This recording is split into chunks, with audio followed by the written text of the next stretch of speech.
Thought Vibration. The Law of Attraction in the Thought World. William Walker Atkinson. Preface, in which we learn something of the author and how the book was born. In December, 1901, William Walker Atkinson, in assuming the editorship of the popular magazine New Thought, introduced himself to the readers of that periodical in a memorable article. That article contained a clear, ringing, forceful statement of his individual creed, than which nothing can afford a deeper insight into the character and inner self of the man whose name appears as author of this book. It is the crystallized expression of the world principles, the truths, which his writings seek to illuminate, and in my opinion should be read by every student of his works, as the key to the philosophy he teaches. For this reason there has been prefixed to this, his latest book, under the title My Working Creed, the most vital of the fundamental beliefs enunciated by Mr. Atkinson in that famous introductory statement of 1901. None can read the recurring, ringing I believe of this author, without feeling an answering thrill of exaltation and power. To those who read this book I would say, imbue yourself thoroughly with the broad and beautiful spirit of those few preliminary paragraphs that you may pass on understandingly to the perusal of the teachings which follow. Those who have an opportunity to refer to the article from which this creed is taken, should do so. When it tells of the work, the material success, followed by overstrain, physical and mental breakdown and financial disaster, which marked the earlier years of William Walker Atkinson, it shows how he came to know what he now holds to be the truth, and how, in his own life, he has demonstrated its value. For from mental and physical wreck and financial ruin, he wrought through its principles, perfect health, mental vigor and material prosperity. Mr. Atkinson, during the many years of his connection with the magazine, New Thought, built for himself an enduring place in the hearts of its readers. For 4 years his literary work was confined to its pages, including in addition, 3 books for its publishers, and article after article of wonderful strength and vital force flowed from his pen. During this time several series of lessons appeared, under varying titles, in regard to the application of the law of attraction in the thought world. Lessons which created a sensation and exerted a wonderful influence upon the lives of those who applied their principles. They were written in Mr. Atkinson's own sparkling, intimate style, teeming with thought, force, energy, fire, but shorn of all atmosphere of the study, all attempt at fine writing, polished periods or dignified metaphor, and all affectation or assumption of superior learning. One of Mr. Atkinson's cardinal principles is stand on your own feet, and he deprecates any attempt to read infallibility into his writings. For this reason we have again prefaced the present work with a foreword in which he seeks to instill into all students of New Thought, whether as expressed in his writings or in those of others, the quality of self-dependence. A reading of this foreword will give the student a clear idea of the attitude of mind in which Mr. Atkinson thinks this and all other individual interpretations of life should be approached. One included in New Thought Annual for 1902 published by the New Thought Publishing Company. With My Working Creed and the foreword as guides, the present reader should enter upon Thought Vibration, the book proper, in a spirit calculated to extract the greatest possible value. Thought Vibration embraces 2 series of the vital lessons mentioned above, with some additional articles by Mr. Atkinson following out the same line of teaching. The order of the lessons has been somewhat changed in the combination, and for further continuity and clearness, new lesson titles in the form of chapter headings have been selected. The publishers have preferred to retain the familiar unstudied style of the lessons, as originally written, rather than to subject the articles to the literary revision by the author which usually precedes publication in book form. They contend that Mr. Atkinson's mightiest influence, his greatest strength and power, lies in his simple, straightforward, and at times even colloquial language, the kind which even my little son can understand, as wrote in gratitude one earnest student. It is such writing that the world needs, writing which can be read and apprehended by the little sons of the world, whether known as children or as men. There is a great deal of so-called fine writing on New Thought subjects, beautiful sentences full of high, though sometimes misty thought, but this world needs common, practical, everyday application of this thought. Where there is one reader for the literary masterpiece, there are 100 readers, plus even that other one, for the book written as a keen, live, human man talks, and written about the difficulties, the problems, the possibilities of the average citizen of the world. This is a truth Mr. Atkinson has mastered, and it is with intention he casts from him the restrictions of an academic style. He speaks, always, not in dignified tones to the public, but in the language of a friend to you. It can be said of him in praise, as of another before him, the common people heard him gladly.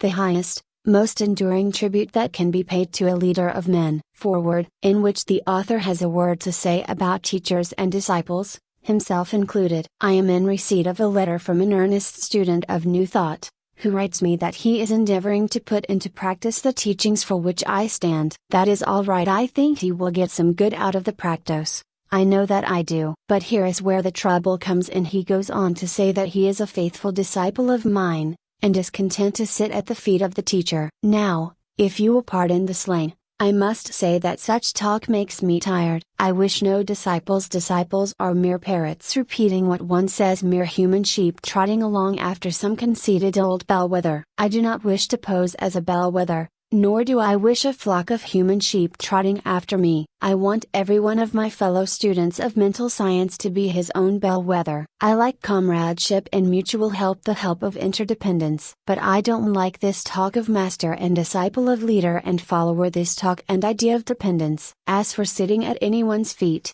the idea arouses all the spirit of independence within me. I don't want to sit at anyone's feet, and I don't want anyone to sit at mine. I am willing, and often glad, to listen to some teacher and to pick from his teachings such bits of truth as my mind is ready to receive. I am willing to say I don't know, and to accept from others that which appeals to me as truth, not because the other says that it is truth, but because my mind recognizes it as such. I take my own wherever I find it, because I recognize it as mine. I know that all students and teachers get their knowledge from the only source of supply. They can't get it from anywhere else. And if some other fellow happens to see a particular bit of truth before I do, I gladly accept a portion of it from his hands, be he king or beggar. While if I happen to see the thing first, I will gladly share it with all who are ready for it, and who may want it, without feeling that I am a leader, or teacher, or that they are followers or disciples. We are all fellow students, that's all. I recognize no man as my master, and I spurn the person who would call me master,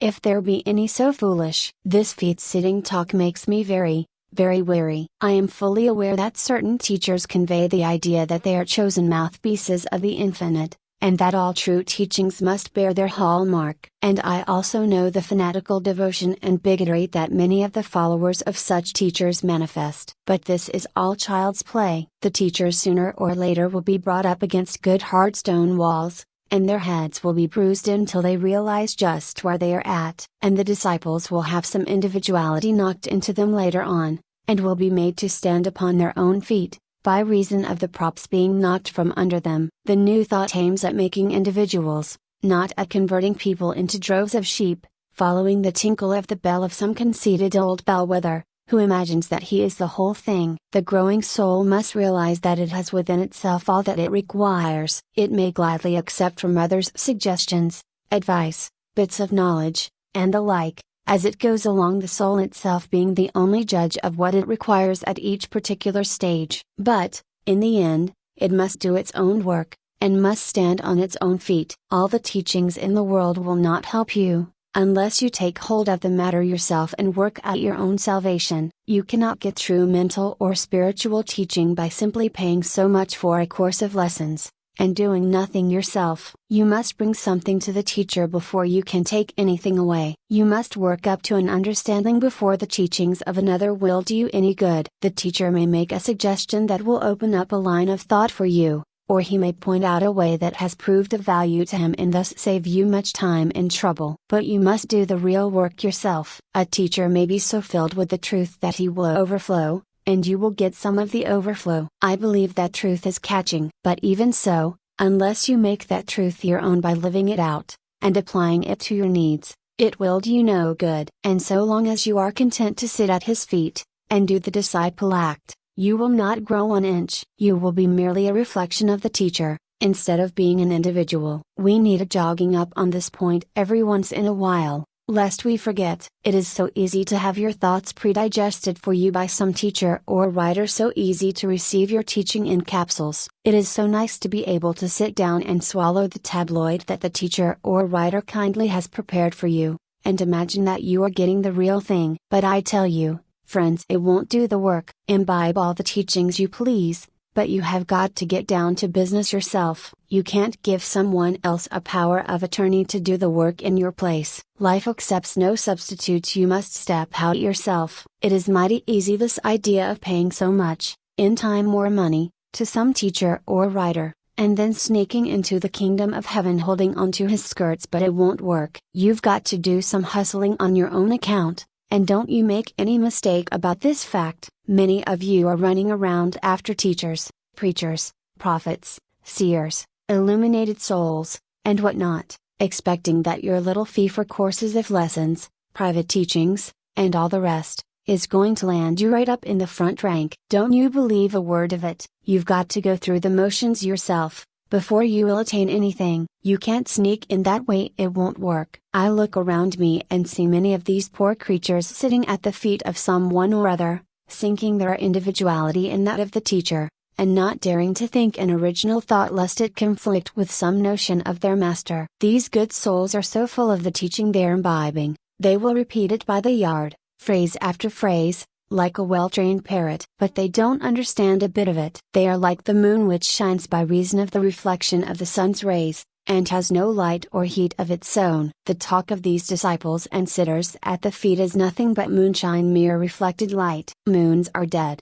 cold things, no light, no heat, no fire, no energy. Dead, dead, dead cold, barren and played out. Stop this moon business and build yourself up into a Sunday. You have it and you manifest it. Start yourself in motion, and manifest life. Don't suppose that you must be able to solve all the riddles of the universe before you can do anything. Never mind about those riddles, just you get down to the task that lies ahead of you, and throw into it some of that great life principle that is within you, waiting for a chance to manifest itself. Don't make the mistake of supposing that this or that teacher has solved the great riddle. If he says he has, he is only bluffing and whistling to keep up courage. He may have found a good-sized chunk of the truth, and if he is willing to pass you a bit of it, all right, but he hasn't the whole thing, by a mighty sight. The whole thing isn't placing itself in the exclusive control of any little bit of itself. No one has a monopoly of knowing a corner on the truth. It is yours as much as anybody's, but you must dig for it. Don't bother about the theories, or the unsolvable riddles, just get down to business and begin to live. Sometimes I amuse myself by reading some of the theories and explanations of those who think that they have hold of the whole thing. After I get through with the theories of one dead sure chap, I take up the directly opposite theories of another fellow who considers himself the special mouthpiece of the absolute few.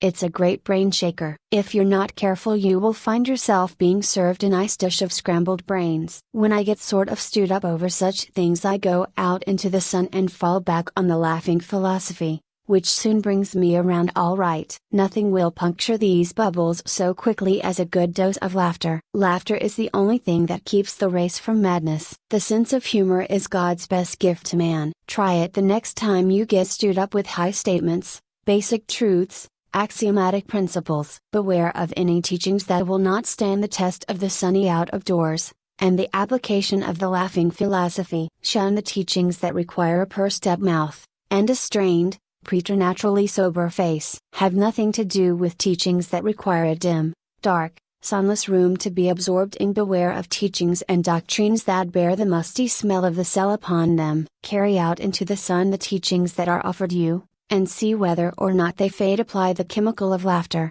and ascertain whether the stuff bleaches. Remember this test when you are perplexed or worried over some strange theory or doctrine, no matter from whence it comes. If anyone tells you that which will not bear the test, discard the teaching, for it is spurious in that event. Try this on my writings along with the others. Stop being moons. Stop living by reflected light. Get into action and convert yourself into a living sun. You can do it. It is within your power. Every human soul contains within it the elements of the sun. Get to work and express yourself. Stiffen up your backbone and hold your head erect. Don't be afraid to say I'm it. This is a straight from the shoulder talk. Don't tell me that you are disciples of mine. I disown you. I refuse to have disciples. Don't try to sit at my feet. If you do, I will use my feet to push you off the platform. I need room to swing my feet about and don't want people sitting there. But if you wish to call me brother, or fellow student, or schoolmate in the kindergarten of God, I will be glad to have you do so. That's all we are.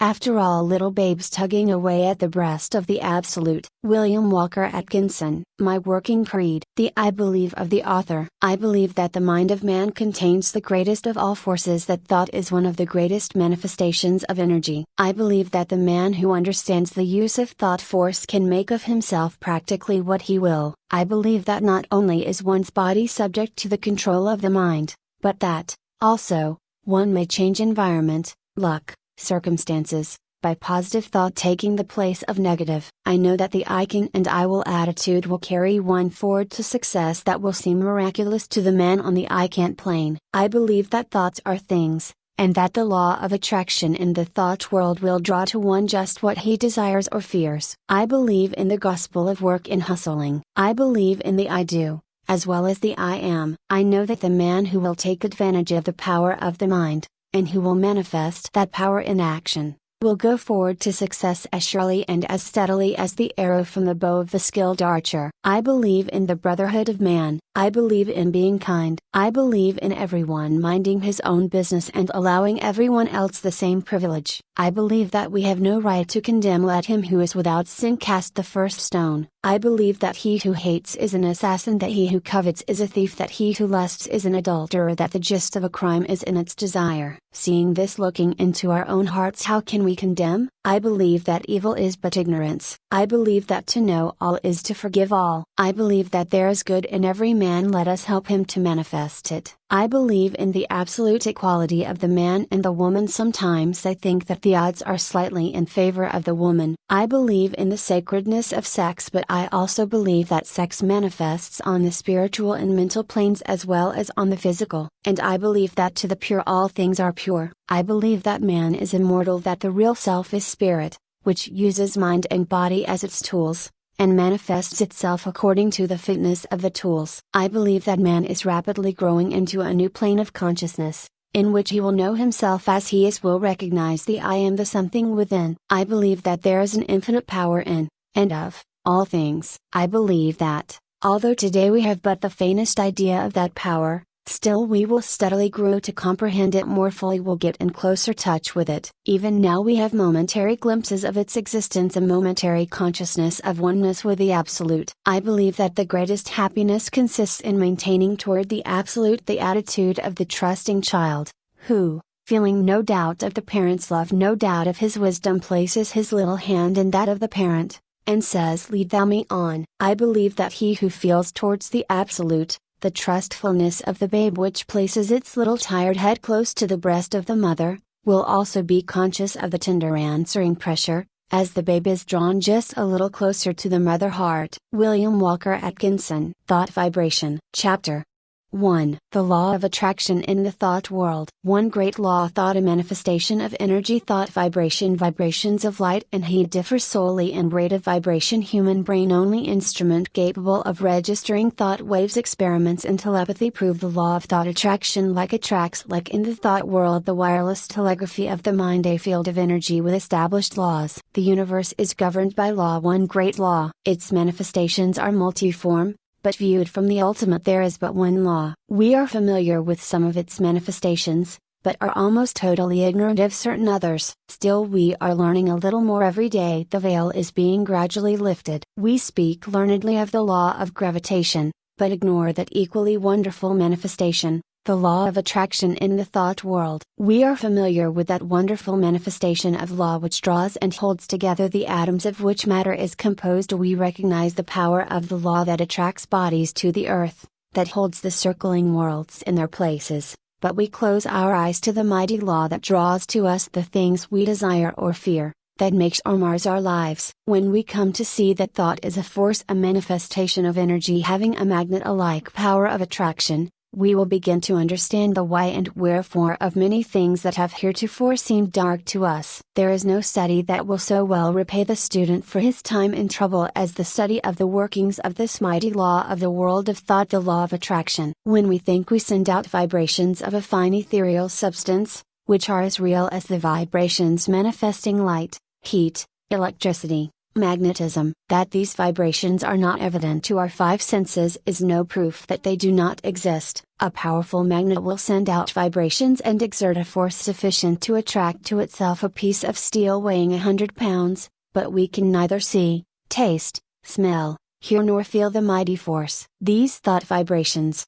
likewise, cannot be seen, tasted, smelled, heard nor felt in the ordinary way, although it is true there are on record cases of persons peculiarly sensitive to psychic impressions who have perceived powerful thought waves, and very many of us can testify that we have distinctly felt the thought vibrations of others, both whilst in the presence of the sender and at a distance. Telepathy and its kindred phenomena are not idle dreams. Light and heat are manifested by vibrations of a far lower intensity than those of thought, but the difference is solely in the rate of vibration. The annals of science throw an interesting light upon this question. Professor Elisha Gray, an eminent scientist, says in his little book, The Miracles of Nature, there is much food for speculation in the thought that there exist sound waves that no human ear can hear, and color waves of light that no eye can see. The long, dark, soundless space between 40,000 and 400,000,000,000,000,000,000 vibrations per second, and the infinity of range beyond 700,000,000,000,000,000 vibrations per second, where light ceases, in the universe of motion, makes it possible to indulge in speculation. M. Williams, in his work entitled Short Chapters in Science, says, there is no gradation between the most rapid undulations or tremblings that produce our sensation of sound, and the slowest of those which give rise to our sensations of gentlest warmth. There is a huge gap between them, wide enough to include another world of motion, all lying between our world of sound and our world of heat and light, and there is no good reason whatever for supposing that matter is incapable of such intermediate activity, or that such activity may not give rise to intermediate sensations, provided there are organs for taking up and sensifying their movements. I cite the above authorities merely to give you food for thought, not to attempt to demonstrate to you the fact that thought vibrations exist. The last named fact has been fully established to the satisfaction of numerous investigators of the subject, and a little reflection will show you that it coincides with your own experiences. We often hear repeated the well-known mental science statement, thoughts are things, and we say these words over without consciously realizing just what is the meaning of the statement. If we fully comprehended the truth of the statement and the natural consequences of the truth back of it, we should understand many things which have appeared dark to us, and would be able to use the wonderful power, thought force, just as we use any other manifestation of energy. As I have said, when we think we set into motion vibrations of a very high degree, but just as real as the vibrations of light, heat, sound, electricity. And when we understand the laws governing the production and transmission of these vibrations, we will be able to use them in our daily life, just as we do the better known forms of energy. That we cannot see, hear, weigh or measure these vibrations is no proof that they do not exist. There exist waves of sound which no human ear can hear, although some of these are undoubtedly registered by the ear of some of the insects, and others are caught by delicate scientific instruments invented by man. Yet there is a great gap between the sounds registered by the most delicate instrument and the limit which man's mind, reasoning by analogy, knows to be the boundary line between sound waves and some other forms of vibration, and there are light waves which the eye of man does not register, some of which may be detected by more delicate instruments, and many more so fine that the instrument has not yet been invented which will detect them, although improvements are being made every year and the unexplored field gradually lessened. As new instruments are invented, new vibrations are registered by them, and yet the vibrations were just as real before the invention of the instrument as afterward. Supposing that we had no instruments to register magnetism, one might be justified in denying the existence of that mighty force, because it could not be tasted, felt, smelt, heard, seen, weighed or measured, and yet the mighty magnet would still send out waves of force sufficient to draw to it pieces of steel weighing hundreds of pounds. Each form of vibration requires its own form of instrument for registration. At present, the human brain seems to be the only instrument capable of registering thought waves, although occultists say that in this century scientists will invent apparatus sufficiently delicate to catch and register such impressions, and from present indications it looks as if the invention named might be expected at any time. The demand exists and undoubtedly will be soon supplied, but to those who have experimented along the lines of practical telepathy, no further proof is required than the results of their own experiments. We are sending out thoughts of greater or less intensity all the time, and we are reaping the results of such thoughts. Not only do our thought waves influence ourselves and others, but they have a drawing power. They attract to us the thoughts of others, things, circumstances, people, luck, in accord with the character of the thought uppermost in our minds. Thoughts of love will attract to us the love of others, circumstances and surroundings in accord with the thought. People who are of like thought. Thoughts of anger, hate, envy, malice and jealousy will draw to us the foul brood of kindred thoughts emanating from the minds of others, circumstances in which we will be called upon to manifest these vile thoughts and will receive them in turn from others, people who will manifest in harmony, and so on. A strong thought,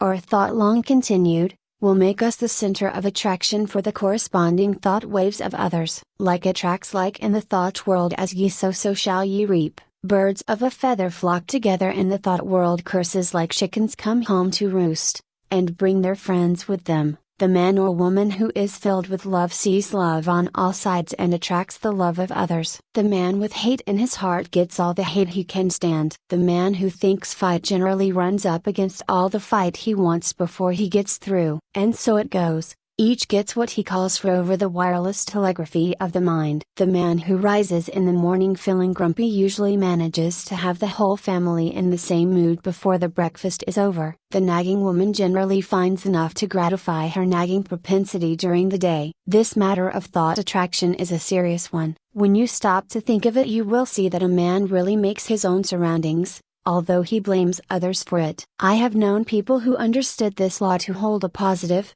calm thought and be absolutely unaffected by the inharmony surrounding them. They were like the vessel from which the oil had been poured on the troubled waters. They rested safely and calmly whilst the tempest raged around them. One is not at the mercy of the fitful storms of thought after he has learned the workings of the law. We have passed through the age of physical force onto the age of intellectual supremacy, and are now entering a new and almost unknown field, that of psychic power. This field of energy has its established laws, as well as have the others, and we should acquaint ourselves with them or we will be crowded to the wall as are the ignorant on the plains of effort. I will endeavor to make plain to you the great underlying principles of this new field of energy which is opening up before us, that you may be able to make use of this great power and apply it for legitimate and worthy purposes, just as men are using steam, electricity and other forms of energy today. Chapter 2. Thought waves and their process of reproduction. How thought waves traverse the sea of mind. The power possessed of reproducing themselves. Vibrations which affect us, those which do not. Why? We are what we have thought ourselves into being, the agency of others' thoughts and shaping our destiny. The working of the law of attraction illustrated by the Marconi wireless instruments. The mind has many degrees of pitch. Positive thought, the negative thought. We are positive to some,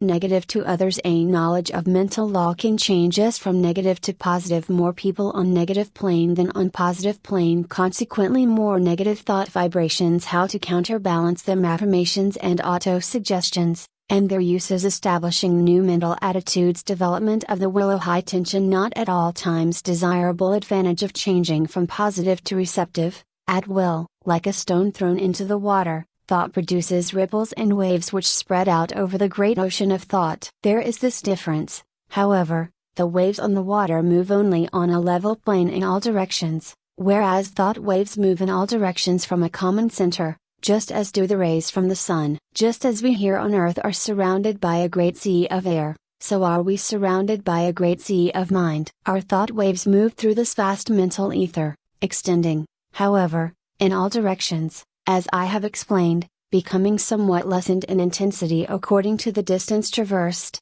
because of the friction occasioned by the waves coming in contact with the great body of mind surrounding us on all sides. These thought waves have other qualities differing from the waves on the water. They have the property of reproducing themselves. In this respect they resemble sound waves rather than waves upon the water. Just as a note of the violin will cause the thin glass to vibrate and sing, so will a strong thought tend to awaken similar vibrations in minds attuned to receive it. Many of the stray thoughts which come to us are but reflections or answering vibrations to some strong thought sent out by another. But unless our minds are attuned to receive it, the thought will not likely affect us. If we are thinking high and great thoughts, our minds acquire a certain keynote corresponding to the character of the thoughts we have been thinking. And, this keynote once established, we will be apt to catch the vibrations of other minds keyed to the same thought. On the other hand, let us get into the habit of thinking thoughts of an opposite character, and we will soon be echoing the low order of thought emanating from the minds of the thousands thinking along the same lines. We are largely what we have thought ourselves into being, the balance being represented by the character of the suggestions and thought of others, which have reached us either directly by verbal suggestions or telepathically by means of such thought waves. Our general mental attitude, however, determines the character of the thought waves received from others as well as the thoughts emanating from ourselves. We receive only such thoughts as are in harmony with the general mental attitude held by ourselves, the thoughts not in harmony affecting us very little, as they awaken no response in us. The man who believes thoroughly in himself and maintains a positive strong mental attitude of confidence and determination is not likely to be affected by the adverse and negative thoughts of discouragement and failure emanating from the minds of other persons in whom these last qualities predominate. At the same time, these negative thoughts, if they reach one whose mental attitude is pitched on a low key, deepen his negative state and add fuel to the fire which is consuming his strength, or, if you prefer this figure, serve to further smother the fire of his energy and activity. We attract to us the thoughts of others of the same order of thought. The man who thinks success will be apt to get into tune with the minds of others thinking likewise, and they will help him, and he them. The man who allows his mind to dwell constantly upon thoughts of failure brings himself into close touch with the minds of other failure people, and each will tend to pull the other down still more. The man who thinks that all is evil is apt to see much evil, and will be brought into contact with others who will seem to prove his theory. And the man who looks for good in everything and everybody will be likely to attract to himself the things and people corresponding to his thought. We generally see that for which we look. You will be able to carry this idea more clearly if you will think of the Marconi wireless instruments, which receive the vibrations only from the sending instrument which has been attuned to the same key, while other telegrams are passing through the air in their vicinity without affecting the instrument. The same law applies to the operations of thought. We receive only that which corresponds to our mental attunement. If we have been discouraged, we may rest assured that we have dropped into a negative key, and have been affected not only by our own thoughts but have also received the added depressing thoughts of similar character which are constantly being sent out from the minds of other unfortunates who have not yet learned the law of attraction in the thought world. And if we occasionally rise to heights of enthusiasm and energy, how quickly we feel the inflow of the courageous, daring, energetic, positive thoughts being sent out by the live men and women of the world. We recognize this without much trouble when we come in personal contact with people and feel their vibrations, depressing or invigorating, as the case may be. But the same law operates when we are not in their presence, although less strongly. The mind has many degrees of pitch, ranging from the highest positive note to the lowest negative note, with many notes in between, varying in pitch according to their respective distance from the positive or negative extreme. When your mind is operating along positive lines, you feel strong, buoyant, bright, cheerful, happy, confident, and courageous, and are enabled to do your work well, to carry out your intentions, and progress on your road to success. You send out strong positive thought, which affects others and causes them to cooperate with you or to follow your lead, according to their own mental keynote. When you are playing on the extreme negative end of the mental keyboard, you feel depressed, weak, passive, dull, fearful, cowardly, and you find yourself unable to make progress or to succeed. And your effect upon others is practically nil. You are led by, rather than leading others, and are used as a human doormat or football by more positive persons. In some persons the positive element seems to predominate and in others the negative quality seems to be more in evidence. There are, of course, widely varying degrees of positiveness and negativeness, and B may be negative to A, while positive to C. When two people first meet there is generally a silent mental conflict in which their respective minds test their quality of positiveness, and fix their relative position toward each other. This process may be unconscious in many cases, but it occurs nevertheless. The adjustment is often automatic, but occasionally the struggle is so sharp, the opponents being so well matched, that the matter forces itself into the consciousness of the two people. Sometimes both parties are so much alike in their degrees of positiveness that they practically fail to come to terms. Mentally they never really are able to get along with each other, and they are either mutually repelled and separate or else stay together amid constant broils and wrangling. We are positive or negative to everyone with whom we have relations. We may be positive to our children, our employees and dependents, but we are at the same time negative to others to whom we occupy inferior positions, or whom we have allowed to assert themselves over us. Of course, something may occur and we will suddenly become more positive than the man or woman to whom we have heretofore been negative. We frequently see cases of this kind, and as the knowledge of these mental laws becomes more general we will see many more instances of persons asserting themselves and making use of their newfound power. But remember, you possess the power to raise the keynote of your mind to a positive pitch by an effort of the will. And, of course, it is equally true that you may allow yourself to drop into a low, negative note by carelessness or a weak will. There are more people on the negative plane of thought than on the positive plane, and consequently there are more negative thought vibrations in operation in our mental atmosphere. But, happily for us, this is counterbalanced by the fact that a positive thought is infinitely more powerful than a negative one, and if by force of will we raise ourselves to a higher mental key we can shut out the depressing thoughts and may take up the vibrations corresponding with our changed mental attitude. This is one of the secrets of the affirmations and auto-suggestions used by the several schools of mental science and other new thought cults. There is no particular merit in affirmations of themselves, but they serve a twofold purpose. 1. They tend to establish new mental attitudes within us and act wonderfully in the direction of character building, the science of making ourselves over. 2. They tend to raise the mental keynote so that we may get the benefit of the positive thought waves of others on the same plane of thought, whether or not we believe in them. We are constantly making affirmations. The man who asserts that he can and will do a thing and asserts it earnestly develops in himself the qualities conducive to the well-doing of that thing, and at the same time places his mind in the proper key to receive all the thought waves likely to help him in the doing. If, on the other hand, one says and feels that he is going to fail, he will choke and smother the thoughts coming from his own subconscious mentality which are intended to help him, and at the same time will place himself in tune with the failure thought of the world, and there is plenty of the latter kind of thought around. I can't tell you. Do not allow yourselves to be affected by the adverse and negative thoughts of those around you. Rise to the upper chambers of your mental dwelling, and key yourself up to a strong pitch, away above the vibrations on the lower planes of thought. Then you will not only be immune to their negative vibrations but will be in touch with a great body of strong positive thought coming from those of your own plane of development. My aim will be to direct and train you in the proper use of thought and will, that you may have yourself well in hand and may be able to strike the positive key at any moment you may feel it necessary. It is not necessary to strike the extreme note on all occasions. The better plan is to keep yourself in a comfortable key, without much strain, and to have the means at command whereby you can raise the pitch at once when occasion demands. By this knowledge you will not be at the mercy of the old automatic action of the mind, but may have it well under your own control. Development of the will is very much like the development of a muscle, a matter of practice and gradual improvement. At first it is apt to be tiresome,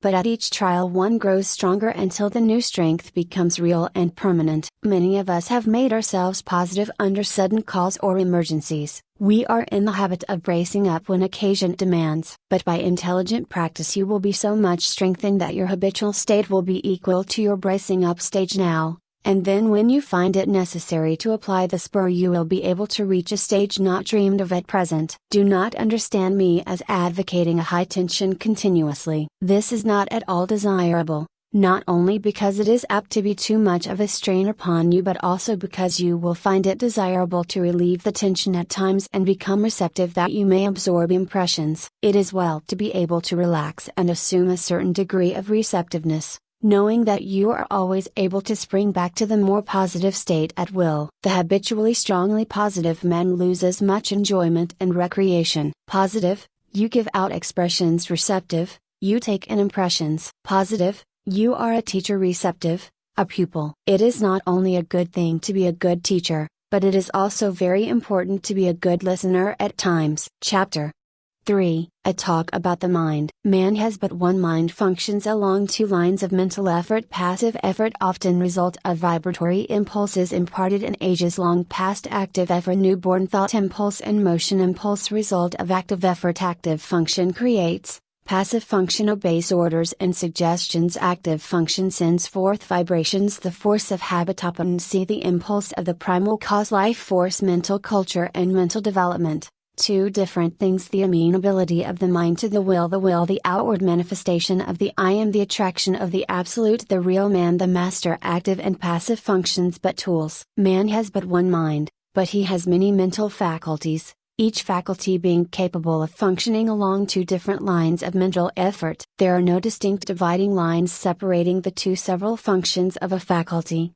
but they shade into each other as do the colors of the spectrum. An active effort of any faculty of the mind is the result of a direct impulse imparted at the time of the effort. A passive effort of any faculty of the mind is the result of either a preceding active effort of the same mind, an active effort of another along the lines of suggestion, thought vibrations from the mind of another, thought impulses from an ancestor, transmitted by the laws of heredity, including impulses transmitted from generation to generation from the time of the original vibratory impulse imparted by the primal cause, which impulses gradually unfold and unsheath when the proper state of evolutionary development is reached. The active effort is newborn, fresh from the mint, whilst the passive effort is of less recent creation, and, in fact, is often the result of vibratory impulses imparted in ages long past. The active effort makes its own way, brushing aside the impeding vines and kicking from its path the obstructing stones. The passive effort travels along the beaten path. A thought impulse,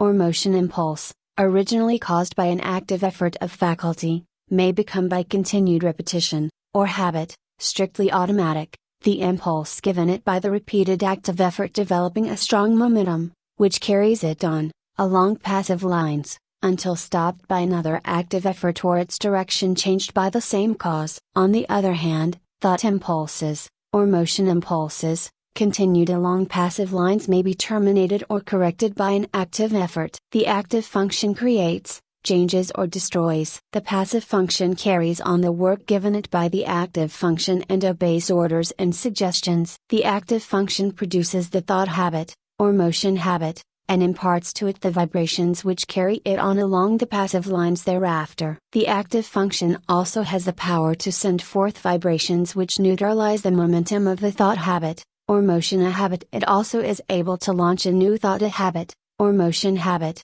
with stronger vibrations, which overcomes and absorbs the first thought, or motion, and substitutes the new one. All thought impulses, or motion impulses, once started on their errands, continue to vibrate along passive lines until corrected or terminated by subsequent impulses imparted by the active function, or other controlling power. The continuance of the original impulse adds momentum and force to it, and renders its correction or termination more difficult. This explains that which is called the force of habit. I think that this will be readily understood by those who have struggled to overcome a habit which had been easily acquired. The law applies to good habits as well as bad. The moral is obvious. Several of the faculties of the mind often combine to produce a single manifestation. A task to be performed may call for the combined exercise of several faculties, some of which may manifest by active effort and others by passive effort. The meeting of new conditions, new problems calls for the exercise of active effort, whilst a familiar problem, or task, can be easily handled by the passive effort without the assistance of his more enterprising brother. There is in nature an instinctive tendency of living organisms to perform certain actions, the tendency of an organized body to seek that which satisfies the wants of its organism. This tendency is sometimes called appetency. It is really a passive mental impulse, originating with the impetus imparted by the primal cause, and transmitted along the lines of evolutionary development, gaining strength and power as it progresses. The impulse of the primal cause is assisted by the powerful upward attraction exerted by the Absolute. In plant life, this tendency is plainly discernible, ranging from the lesser exhibitions in the lower types to the greater in the higher types. It is that which is generally spoken of as the life force in plants. It is, however, a manifestation of rudimentary mentation, functioning along the lines of passive effort. In some of the higher forms of plant life there appears a faint color of independent life action, a faint indication of choice of volition. Writers on plant life relate many remarkable instances of this phenomenon. It is, undoubtedly, an exhibition of rudimentary active mentation. In the lower animal kingdom a very high degree of passive mental effort is found, and, varying in degree in the several families and species, a considerable amount of active mentation is apparent. The lower animal undoubtedly possesses reason only in a lesser degree than man, and, in fact, the display of volitional mentation exhibited by an intelligent animal is often nearly as high as that shown by the lower types of man or by a young child. As a child, before birth, shows in its body the stages of the physical evolution of man, so does a child, before and after birth until maturity manifests the stages of the mental evolution of man. Man, the highest type of life yet produced, at least upon this planet, shows the highest form of passive mentation, and also a much higher development of active mentation than is seen in the lower animals, and yet the degrees of that power vary widely among the different traces of men. Even among men of our race the different degrees of active mentation are plainly noticeable, these degrees not depending by any means upon the amount of culture, social position or educational advantages possessed by the individual. Mental culture and mental development are two very different things. You have but to look around you to see the different stages of the development of active mentation in man. The reasoning of many men is scarcely more than passive mentation, exhibiting but little of the qualities of volitional thought. They prefer to let other men think for them. Active mentation tires them and they find the instinctive, automatic, passive mental process much easier. Their minds work along the lines of least resistance. They are but little more than human sheep. Among the lower animals and the lower types of men active mentation is largely confined to the grosser faculties, the more material plane, the higher mental faculties working along the instinctive, automatic lines of the passive function. As the lower forms of life progressed in the evolutionary scale, they developed new faculties, which were latent within them. These faculties always manifested in the form of rudimentary passive functioning, and afterwards worked up, through higher passive forms, until the active functions were brought into play. The evolutionary process still continues, the invariable tendency being toward the goal of highly developed active mentation. This evolutionary progress is caused by the vibratory impulse imparted by the primal cause, aided by the uplifting attraction of the Absolute. This law of evolution is still in progress, and man is beginning to develop new powers of mind, which, of course, are first manifesting themselves along the lines of passive effort. Some men have developed these new faculties to a considerable degree, and it is possible that before long men will be able to exercise them along the line of their active functions. In fact, this power has already been attained by a few. This is the secret of the Oriental occultists, and of some of their Occidental brethren. The amenability of the mind to the will can be increased by properly directed practice. That which we are in the habit of referring to as the strengthening of the will is in reality the training of the mind to recognize and absorb the power within. The will is strong enough, it does not need strengthening, but the mind needs to be trained to receive and act upon the suggestions of the will. The will is the outward manifestation of the I Am. The will current is flowing in full strength along the spiritual wires, but you must learn how to raise the trolley pole to touch it before the mental car will move. This is a somewhat different idea from that which you have been in the habit of receiving from writers on the subject of willpower, but it is correct, as you will demonstrate to your own satisfaction if you will follow up the subject by experiments along the proper lines. The attraction of the Absolute is drawing man upward, and the vibratory force of the primal impulse has not yet exhausted itself. The time of evolutionary development has come when man can help himself. The man who understands the law can accomplish wonders by means of the development of the powers of the mind, whilst the man who turns his back upon the truth will suffer from his lack of knowledge of the law. He who understands the laws of his mental being, develops his latent powers and uses them intelligently. He does not despise his passive mental functions, but makes good use of them also, charges them with the duties for which they are best fitted, and is able to obtain wonderful results from their work, having mastered them and trained them to do the bidding of the higher self. When they fail to do their work properly, he regulates them, and his knowledge prevents him from meddling with them unintelligently, and thereby doing himself harm. He develops the faculties and powers latent within him and learns how to manifest them along the line of active mentation as well as passive. He knows that the real man within him is the master, to whom both active and passive functions are but tools. He has banished fear, and enjoys freedom. He has found himself. He has learned the secret of the I Am. Chapter 4. Mind Building. The power of man. Unconscious mind building. The I, the sovereign of the mind, the universal will, the mastery of the lower self, the mental misgoverned by irresponsible faculties, the re-establishment of order in the mental kingdom, the first battle, the conquest of the lesser self by the real self, affirmation and exercise. Man can build up his mind and make it what he wills. In fact,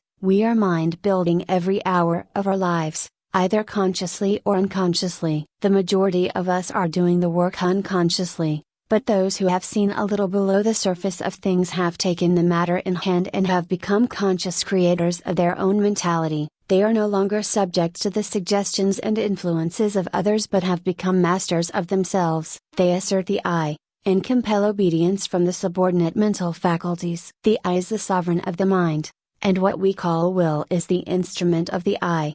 Of course, there is something back of this, and the universal will is higher than the will of the individual. But the latter is in much closer touch with the universal will than is generally supposed, and when one conquers the lower self, and asserts the I, he becomes in close touch with the universal will and partakes largely of its wonderful power. The moment one asserts the I, and finds himself, he establishes a close connection between the individual will and the universal will. But before he is able to avail himself of the mighty power at his command, he must first effect the mastery of the lower self. Think of the absurdity of man claiming to manifest powers, when he is the slave of the lower parts of his mental being, which should be subordinate. Think of a man being the slave of his moods, passions, animal appetites and lower faculties, and at the same time trying to claim the benefits of the will. Now, I am not preaching asceticism, which seems to me to be a confession of weakness. I am speaking of self-mastery, the assertion of the I over the subordinate parts of oneself. In the higher view of the subject,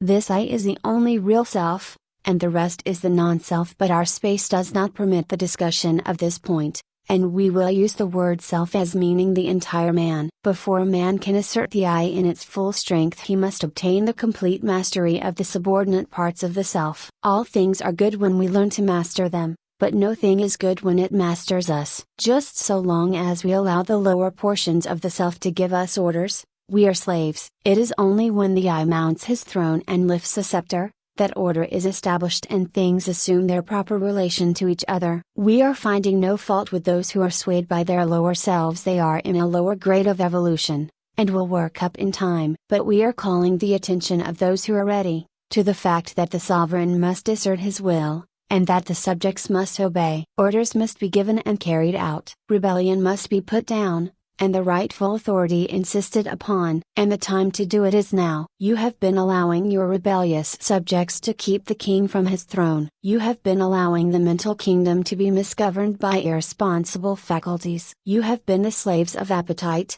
unworthy thoughts, passion and negativeness. The will has been set aside and low desire has usurped the throne. It is time to re-establish order in the mental kingdom. You are able to assert the mastery over any emotion, appetite, passion or class of thoughts by the assertion of the will. You can order fear to go to the rear, jealousy to leave your presence, hate to depart from your sight, anger to hide itself, worry to cease troubling you, uncontrolled appetite and passion to bow in submission and to become humble slaves instead of masters, all by the assertion of the I. You may surround yourself with the glorious company of courage, love and self-control. By the same means, you may put down the rebellion and secure peace and order in your mental kingdom if you will but utter the mandate and insist upon its execution. Before you march forth to empire, you must establish the proper internal conditions, must show your ability to govern your own kingdom. The first battle is the conquest of the lesser self by the real self. Affirmation: I am asserting the mastery of my real self. Repeat these words earnestly and positively during the day, at least once an hour, and particularly when you are confronted with conditions which tempt you to act on the lines of the lesser self instead of following the course dictated by the real self. In the moment of doubt and hesitation, say these words earnestly, and your way will be made clear to you. Repeat them several times after you retire and settle yourself to sleep. But be sure to back up the words with the thought inspiring them, and do not merely repeat them parrot-like. Form the mental image of the real self asserting its mastery over the lower planes of your mind. See the king on his throne. You will become conscious of an influx of new thought, and things which have seemed hard for you will suddenly become much easier. You will feel that you have yourself well in hand, and that you are the master and not the slave. The thought you are holding will manifest itself in action, and you will steadily grow to become that which you have in mind. Exercise: fix the mind firmly on the higher self and draw inspiration from it when you feel led to yield to the promptings of the lower part of your nature. When you are tempted to burst into anger, assert the I, and your voice will drop. Anger is unworthy of the developed self. When you feel vexed and cross, remember what you are, and rise above your feeling. When you feel fearful, remember that the real self fears nothing, and assert courage. When you feel jealousy inciting, think of your higher nature, and laugh, and so on, asserting the real self and not allowing the things on the lower plane of mentality to disturb you. They are unworthy of you, and must be taught to keep their places. Do not allow these things to master you. They should be your subjects,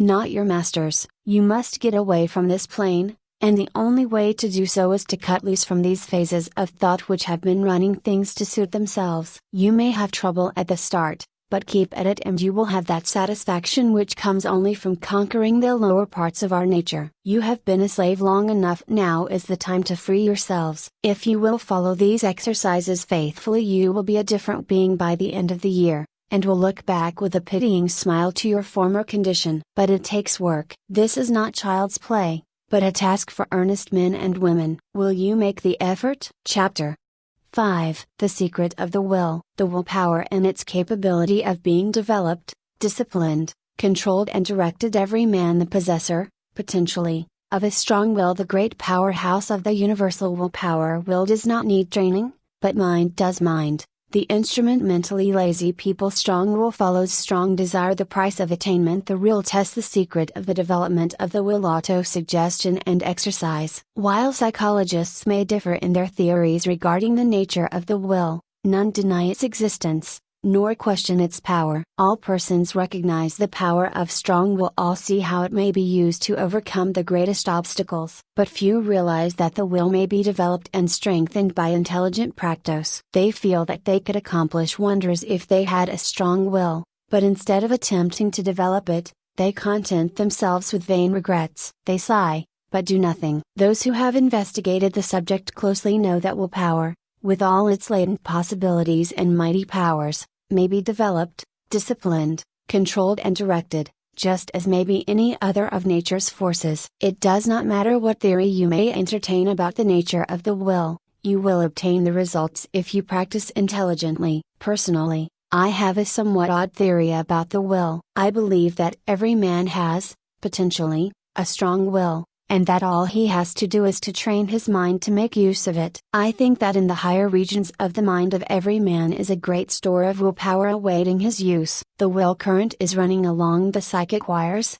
and all that it is necessary to do is to raise the mental trolley pole and bring down the power for your use. And the supply is unlimited, for your little storage battery is connected with the great powerhouse of the universal willpower, and the power is inexhaustible. Your will does not need training, but your mind does. The mind is the instrument, and the supply of willpower is proportionate to the fineness of the instrument through which it manifests. But you needn't accept this theory if you don't like it. This lesson will fit your theory as well as mine. He who has developed his mind so that it will allow the willpower to manifest through it, has opened up wonderful possibilities for himself. Not only has he found a great power at his command, but he is able to bring into play, and use, faculties, talents and abilities of whose existence he has not dreamed. This secret of the will is the magic key which opens all doors. The late Donald G. Mitchell once wrote, "Resolve is what makes a man manifest, not puny resolve, but crude determination, not errant purpose, but that strong and indefatigable will which treads down difficulties and danger,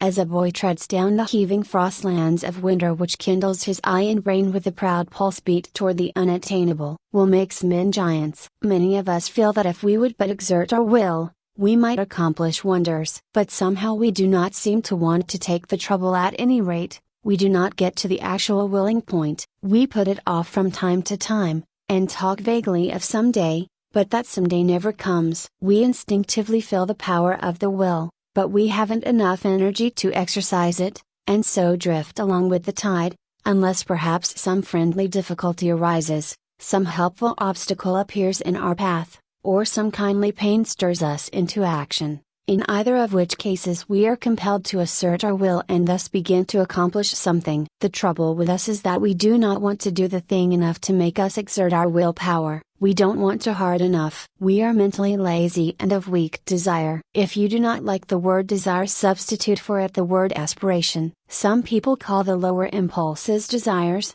and the higher, aspirations. It's all a matter of words. Take your choice. That is the trouble. Let a man be in danger of losing his life, let a woman be in danger of losing a great love, and you will witness a startling exhibition of willpower from an unexpected source. Let a woman's child be threatened with danger, and she will manifest a degree of courage and will that sweeps all before it. And yet the same woman will quail before a domineering husband, and will lack the will to perform a simple task. A boy will do all sorts of work if he but considers it play, and yet he can scarcely force himself to cut a little firewood. Strong will follows strong desire. If you really want to do a thing very much, you can usually develop the willpower to accomplish it. The trouble is that you have not really wanted to do these things, and yet you blame your will. You say that you do want to do it, but if you stop to think, you will see that you really want to do something else more than the thing in question. You are not willing to pay the price of attainment. Stop a moment and analyze this statement and apply it to your own case. You are mentally lazy, that's the trouble. Don't talk to me about not having enough will. You have a great storehouse of will awaiting your use,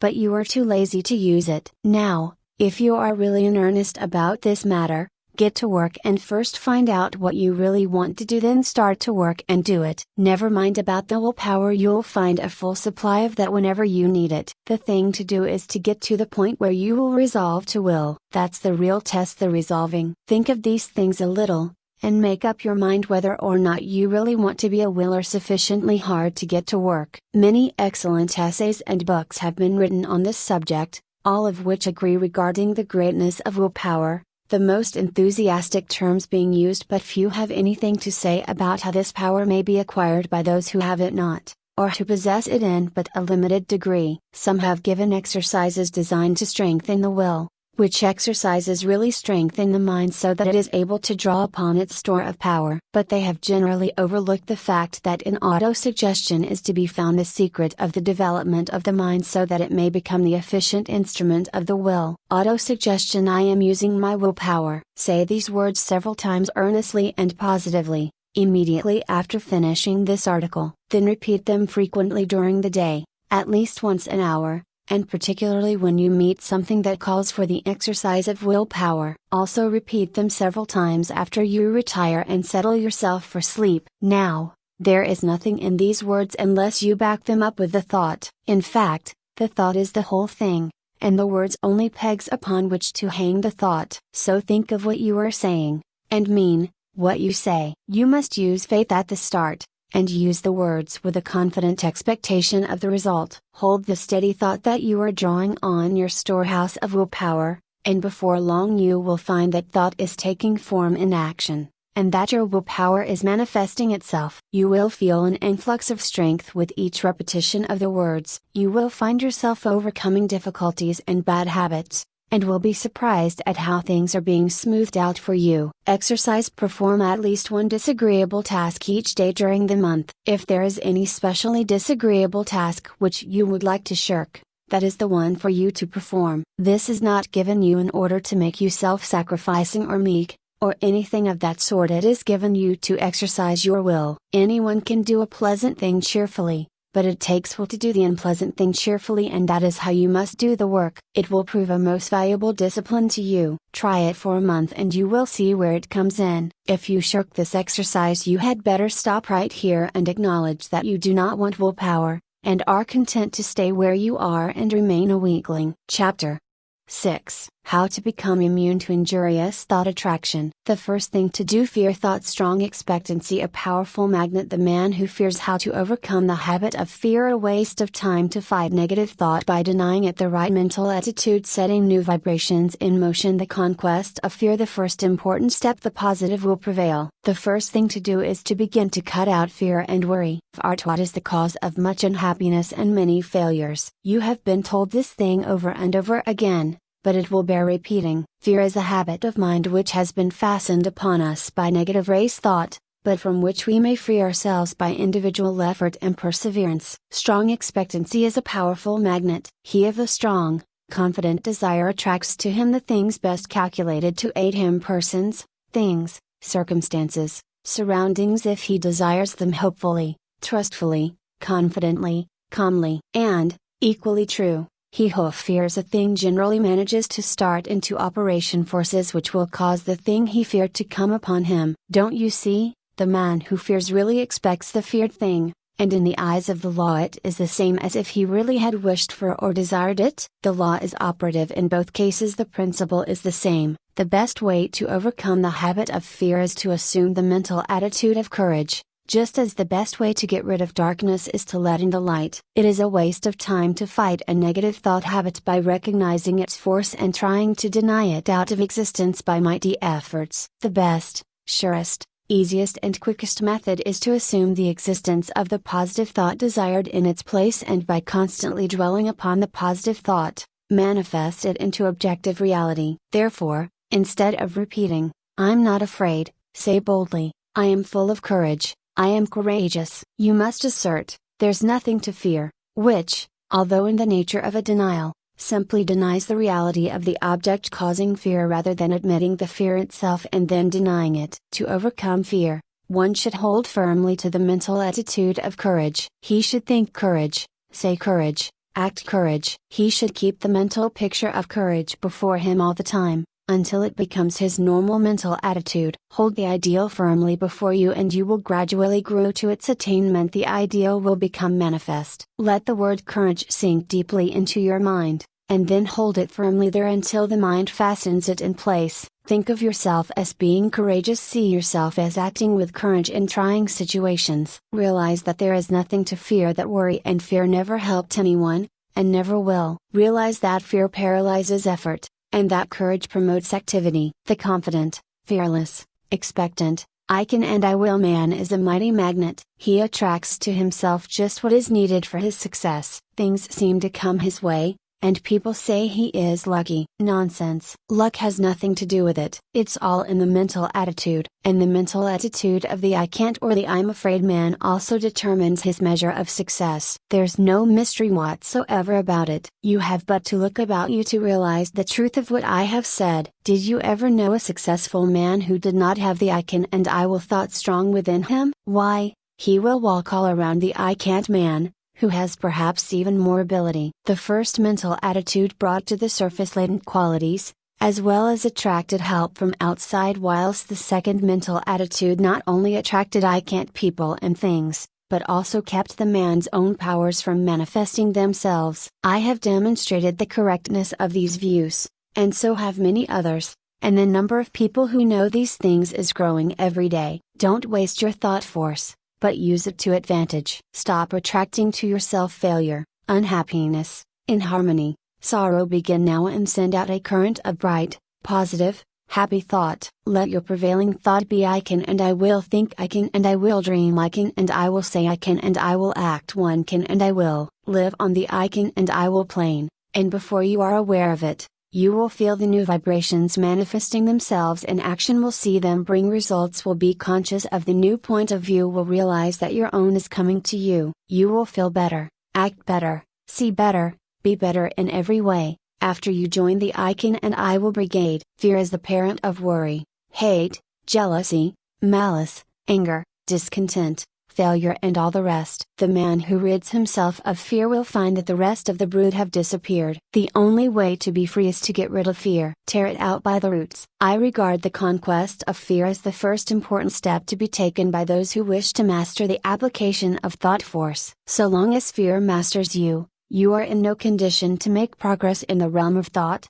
and I must insist that you start to work at once to get rid of this obstruction. You can do it if you only go about it in earnest. And when you have ridded yourself of the vile thing, life will seem entirely different to you. You will feel happier, freer, stronger, more positive, and will be more successful in every undertaking of life. Start in today, make up your mind that this intruder must go. Do not compromise matters with him, but insist upon an absolute surrender on his part. You will find the task difficult at first, but each time you oppose him he will grow weaker, and you will be stronger. Shut off his nourishment, starve him to death. He cannot live in a thought atmosphere of fearlessness. So, start to fill your mind with good, strong, fearless thoughts. Keep yourself busy thinking fearlessness, and fear will die of his own accord. Fearlessness is positive, fear is negative, and you may be sure that the positive will prevail. So long as fear is around with his but, if,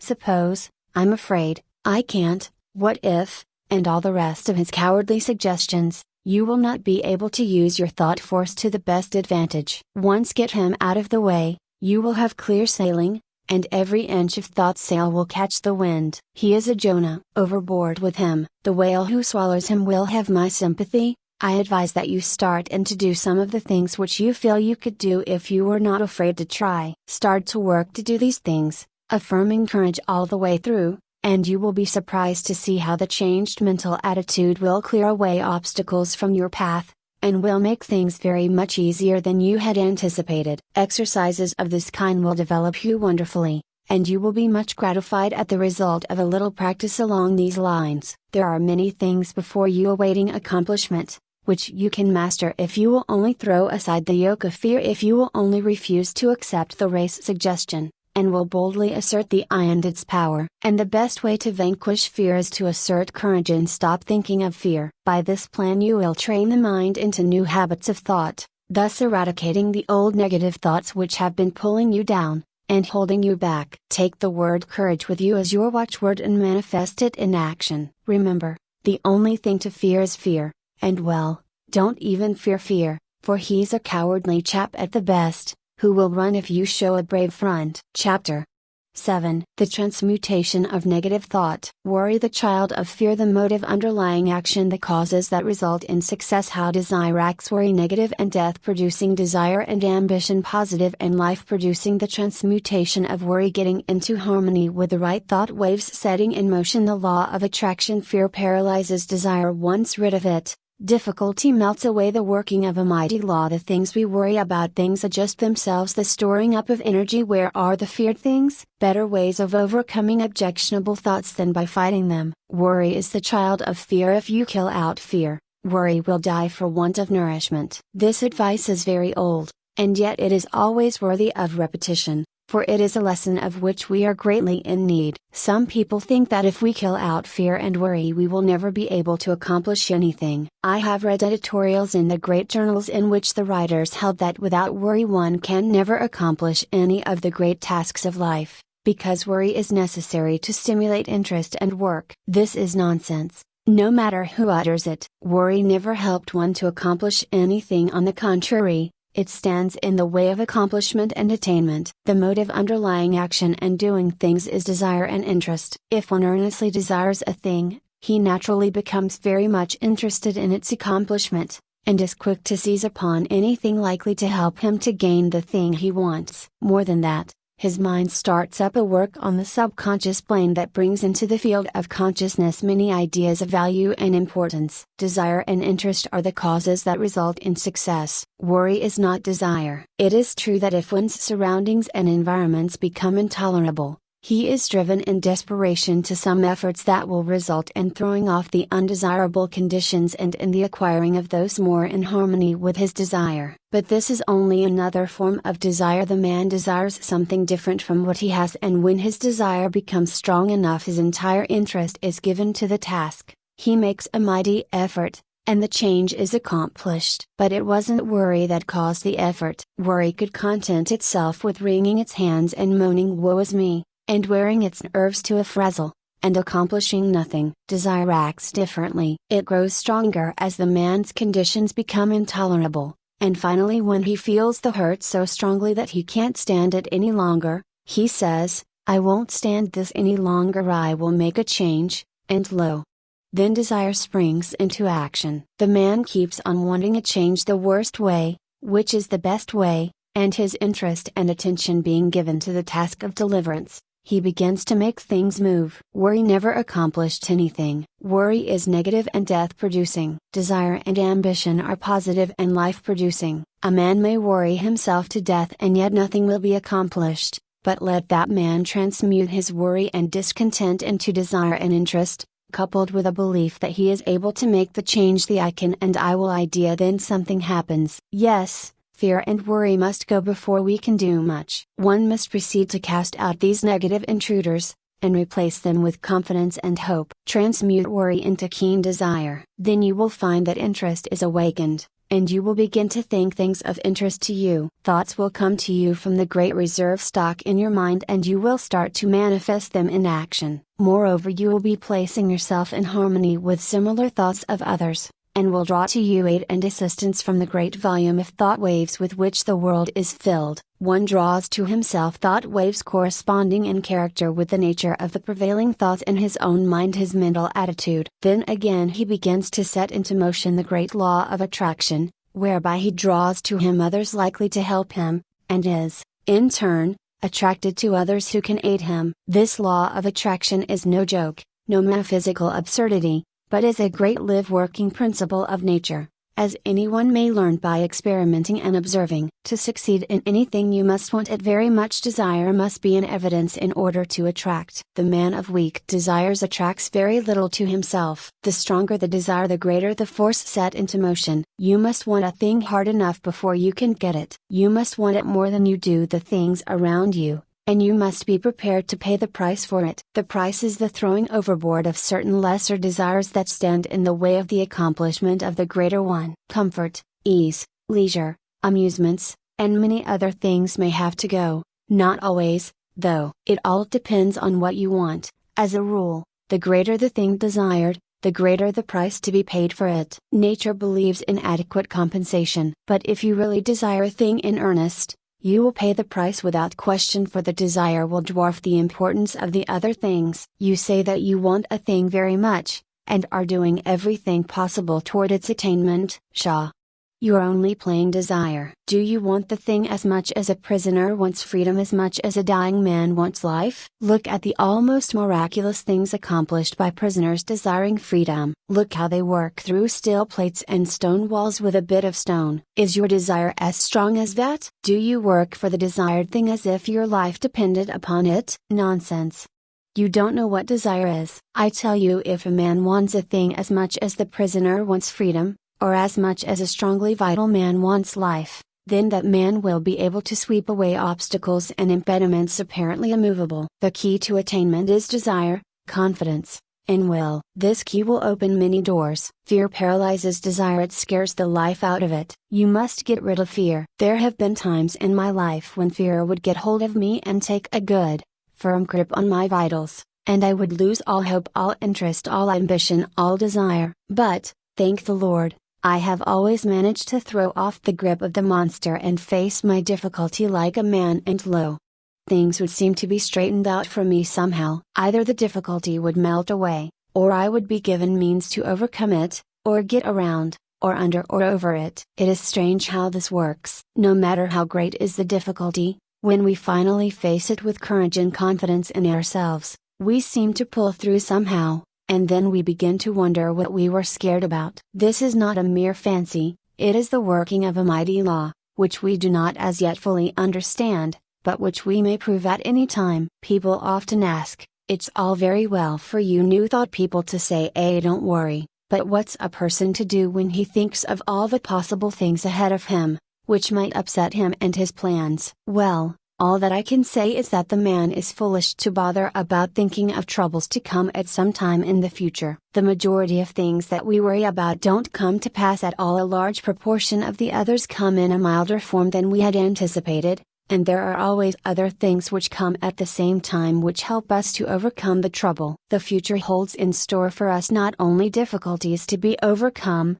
but also agents to help us in overcoming the difficulties. Things adjust themselves. We are prepared for any trouble which may come upon us, and when the time comes we somehow find ourselves able to meet it. God not only tempers the wind to the shorn lamb, but He also tempers the shorn lamb to the wind. The wind and the shearing do not come together. There is usually enough time for the lamb to get season, and then he generally grows new wool before the cold blast comes. It has been well said that 9/10 of the worries are over things which never come to pass, and that the other 10th is over things of little or no account. So what's the use in using up all your reserve force in fretting over future troubles? If this be so, better wait until your troubles really come before you worry. You will find that by this storing up of energy you will be able to meet about any sort of trouble that comes your way. What is it that uses up all the energy in the average man or woman, anyway? Is it the real overcoming of difficulties, or the worrying about impending troubles? It's always tomorrow, tomorrow. And yet tomorrow never comes just as we feared it would. Tomorrow is alright. It carries in its grip good things as well as troubles. Bless my soul, when I sit down and think over the things which I once feared might possibly descend upon me, I laugh. Where are those feared things now? I don't know, have almost forgotten that I ever feared them. You do not need to fight worry. That isn't the way to overcome the habit. Just practice concentration, and then learn to concentrate upon something right before you, and you will find that the worry thought has vanished. The mind can think of but one thing at a time, and if you concentrate upon a bright thing, the other thing will fade away. There are better ways of overcoming objectionable thoughts than by fighting them. Learn to concentrate upon thoughts of an opposite character, and you will have solved the problem. When the mind is full of worry thoughts, it cannot find time to work out plans to benefit you. But when you have concentrated upon bright, helpful thoughts, you will discover that it will start to work subconsciously, and when the time comes you will find all sorts of plans and methods by which you will be able to meet the demands upon you. Keep your mental attitude right, and all things will be added unto you. There's no sense in worrying. Nothing has ever been gained by it, and nothing ever will be. Bright, cheerful and happy thoughts attract bright, cheerful and happy things to us. Worry drives them away. Cultivate the right mental attitude. Chapter 8. The Law of Mental Control. Thoughts, either faithful servants or tyrannical masters. Some of our best mental work performed for us when our conscious mentality is at rest. The key to the mystery: the man who understands how to run his mental engine, slowing down the mind. Your thoughts are either faithful servants or tyrannical masters. Just as you allow them to be, you have the say about it. Take your choice. They will either go about your work under direction of the firm will, doing it the best they know how, not only in your waking hours, but when you are asleep. Some of our best mental work being performed for us when our conscious mentality is at rest, as is evidenced by the fact that when the morning comes we find troublesome problems have been worked out for us during the night, after we had dismissed them from our minds apparently, or they will ride all over us and make us their slaves if we are foolish enough to allow them to do so. More than half the people of the world are slaves of every vagrant thought which may see fit to torment them. Your mind is given you for your good and for your own use, not to use you. There are very few people who seem to realize this and who understand the art of managing the mind. The key to the mystery is concentration. A little practice will develop within every man the power to use the mental machine properly. When you have some mental work to do, concentrate upon it to the exclusion of everything else, and you will find that the mind will get right down to business, to the work at hand, and matters will be cleared up in no time. There is an absence of friction, and all waste motion or a lost power is obviated. Every pound of energy is put to use, And every revolution of the mental driving wheel counts for something. It pays to be able to be a competent mental engineer, and the man who understands how to run his mental engine knows that one of the important things is to be able to stop it when the work has been done. He does not keep putting coal in the furnace,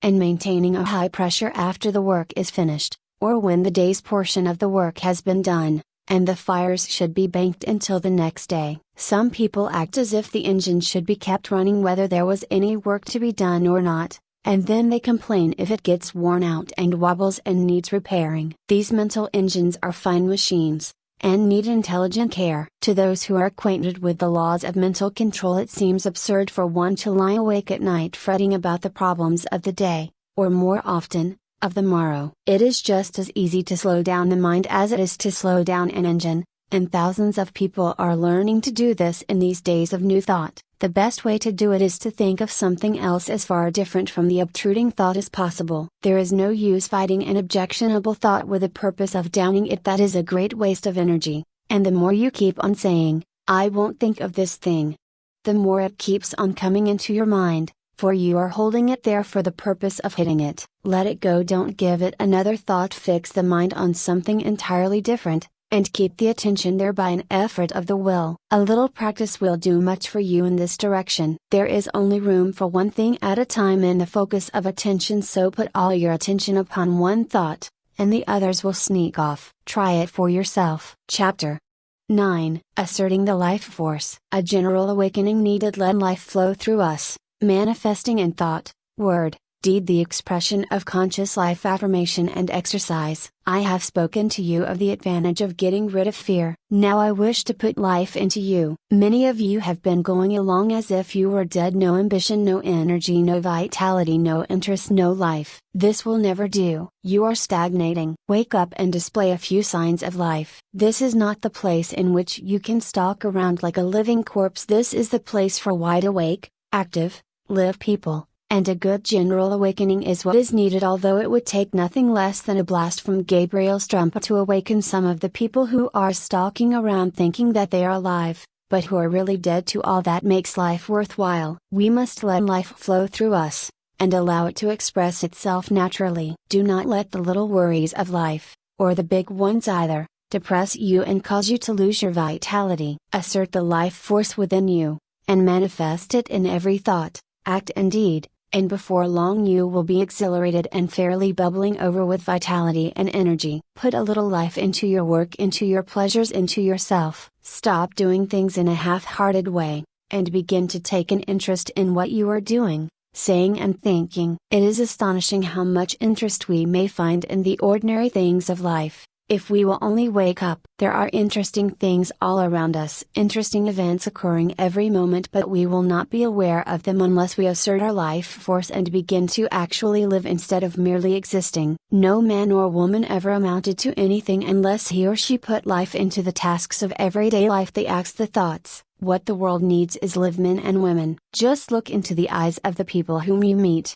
and see how few of them are really alive. The most of them lack that expression of conscious life which distinguishes the man who lives from the one who simply exists. I want you to acquire this sense of conscious life so that you may manifest it in your life and show what mental science has done for you. I want you to get to work today and begin to make yourselves over according to the latest pattern. You can do this if you will only take the proper interest in the task. Affirmation and exercise. I am alive. Fix in your mind the thought that the I within you is very much alive and that you are manifesting life fully, mentally and physically. And keep this thought there, aiding yourself with constant repetitions of the watchword. Don't let the thought escape you, but keep pushing it back into the mind. Keep it before the mental vision as much as possible. Repeat the watchword when you awaken in the morning, say it when you retire at night, and say it at meal times, and whenever else you can during the day at least once an hour. Form the mental picture of yourself as filled with life and energy. Live up to it as far as possible. When you start in to perform a task, say I'm alive and mix up as much life as possible in the task. If you find yourself feeling depressed,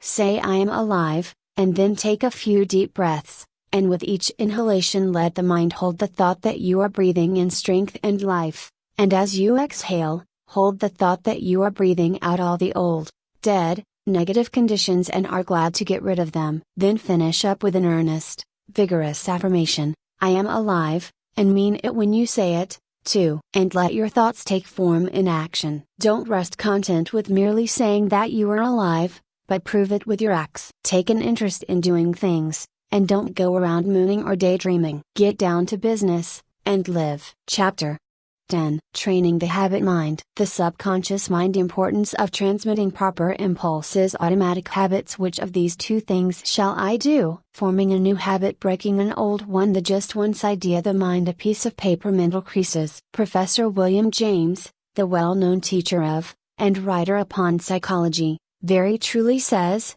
the great thing in all education is to make our nervous system our ally instead of our enemy. For this we must make automatic and habitual, as early as possible, as many useful actions as we can, and as carefully guard against growing into ways that are likely to be disadvantageous. In the acquisition of a new habit, or the leaving off of an old one, we must take care to launch ourselves with as strong and decided initiative as possible. Never suffer an exception to occur until the new habit is securely rooted in your life. Seize the very first possible opportunity to act on every resolution you make and on every emotional prompting you may experience, in the direction of the habit you aspire to gain. This advice is along the lines familiar to all students of mental science, but it states the matter more plainly than the majority of us have done. It impresses upon us the importance of passing on to the subconscious mind the proper impulses, so that they will become automatic and second nature. Our subconscious mentality is a great storehouse for all sorts of suggestions from ourselves and others, and, as it is the habit mind, we must be careful to send it the proper material from which it may make habits. If we get into the habit of doing certain things, we may be sure that the subconscious mentality will make it easier for us to do just the same thing over and over again, easier each time, until finally we are firmly bound with the ropes and chains of the habit, and find it more or less difficult, sometimes almost impossible, to free ourselves from the hateful thing. We should cultivate good habits against the hour of need. The time will come when we will be required to put forth our best efforts, and it rests with us today whether that hour of need shall find us doing the proper thing automatically and almost without thought, or struggling to do it bound down and hindered with the chains of things opposed to that which we desire at that moment. We must be on guard at all times to prevent the forming of undesirable habits. There may be no special harm in doing a certain thing today, or perhaps again tomorrow, but there may be much harm in setting up the habit of doing that particular thing. If you are confronted with the question, which of these two things should I do? The best answer is, I will do that which I would like to become a habit with me. In forming a new habit, or in breaking an old one, we should throw ourselves into the task with as much enthusiasm as possible, in order to gain the most ground before the energy expends itself when it meets with friction from the opposing habits already formed. We should start in by making as strong an impression as possible upon the subconscious mentality. Then we should be constantly on guard against temptations to break the new resolution just this once. This just once idea kills off more good resolutions than any other one cause. The moment you yield just this once, you introduce the thin edge of the wedge that will, in the end, split your resolution into pieces. Equally important is the fact that each time you resist temptation, the stronger does your resolution become. Act upon your resolution as early and as often as possible. As with every manifestation of thought and action, the stronger does it become. You are adding to the strength of your original resolution every time you back it up with action. The mind has been likened to a piece of paper that has been folded. Ever afterwards it has a tendency to fold in the same crease unless we make a new crease or fold, when it will follow the last lines. And the creases are habits. Every time we make one, it is so much easier for the mind to fold along the same crease afterward. Let us make our mental creases in the right direction. Chapter 11. The psychology of emotion. Emotions dependent largely upon habit may be repressed, increased, developed, changed when to master an undesirable emotion. Jealousy, its growth; rage, the habit of feeling and acting mean; worry, continued thought manifests in action; fault finding, the chronic nagger; negative emotions and their recurrence; how to choke at these habits. One is apt to think of the emotions as independent from habit. We easily may think of one acquiring habits of action, and even of thinking, but we are apt to regard the emotions as something connected with feeling and quite divorced from intellectual effort. Yet, notwithstanding the distinction between the two, both are dependent largely upon habit, and one may repress, increase, develop, and change one's emotions, just as one may regulate habits of action and lines of thought. It is an axiom of psychology that emotions deepen by repetition. If a person allows a state of feeling to thoroughly take possession of him, he will find it easier to yield to the same emotion the second time, and so on, until the particular emotion or feeling becomes second nature to him. If an undesirable emotion shows itself inclined to take up a permanent abode with you, you had better start to work to get rid of it, or at least to master it. And the best time to do this is at the start, for each repetition renders the habit more firmly entrenched, and the task of dislodging it more difficult. Were you ever jealous? If so, you will remember how insidious was its first approach, how subtly it whispered hateful suggestions into your willing ear, and how gradually it followed up such suggestions, until, finally you began to see green. Jealousy has an effect upon the bile, and causes it to poison the blood. This is why the idea of green is always associated with it. Then you will remember how the thing seemed to grow, taking possession of you until you scarcely could shake it off. You found it much easier to become jealous the next time. It seemed to bring before you all sorts of objects apparently justifying your suspicions and feeling. Everything began to look green. The green-eyed monster waxed fat. And so it is with every feeling or emotion. If you give way to a fit of rage, you will find it easier to become angry the next time, on less provocation. The habit of feeling and acting mean does not take long to firmly settle itself in its new home if encouraged. Worry is a great habit for growing and waxing fat. People start by worrying about big things, and then begin to worry and fret about some smaller thing, and then the merest trifle worries and distresses them. They imagine that all sorts of evil things are about to befall them. If they start on a journey, they are certain there is going to be a wreck. If a telegram comes, it is sure to contain some dreadful tidings. If a child seems a little quiet,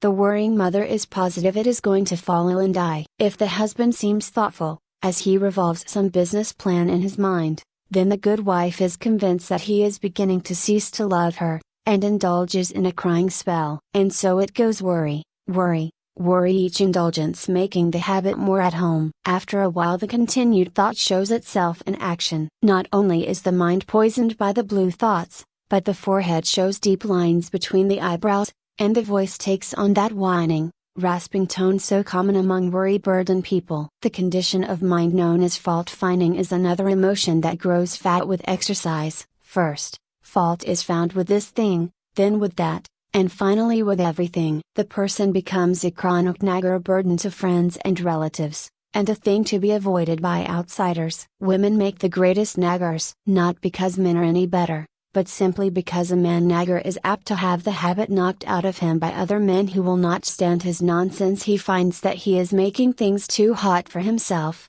and he reforms, while a woman has more of a chance to indulge in the habit. But this nagging is all a matter of habit. It grows from small beginnings, and each time it is indulged in it throws out another root, branch, or tendril, and fastens itself the closer to the one who has given it soil in which to grow. Envy, uncharitableness, gossip, scandal-mongering, are all habits of this kind. The seeds are in every human breast, and only need good soil and a little watering to become lusty and strong. Each time you give way to one of these negative emotions, the easier do you make it for a recurrence of the same thing, or similar ones. Sometimes by encouraging one unworthy emotion, you find that you have given room for the growth of a whole family of these mental weeds. Now, this is not a good old orthodox preachment against the sin of bad thoughts. It is merely a calling of your attention to the law underlying the psychology of emotions. Nothing new about it, old as the hills, so old that many of us have forgotten all about it. If you wish to manifest these constantly disagreeable and unpleasant traits,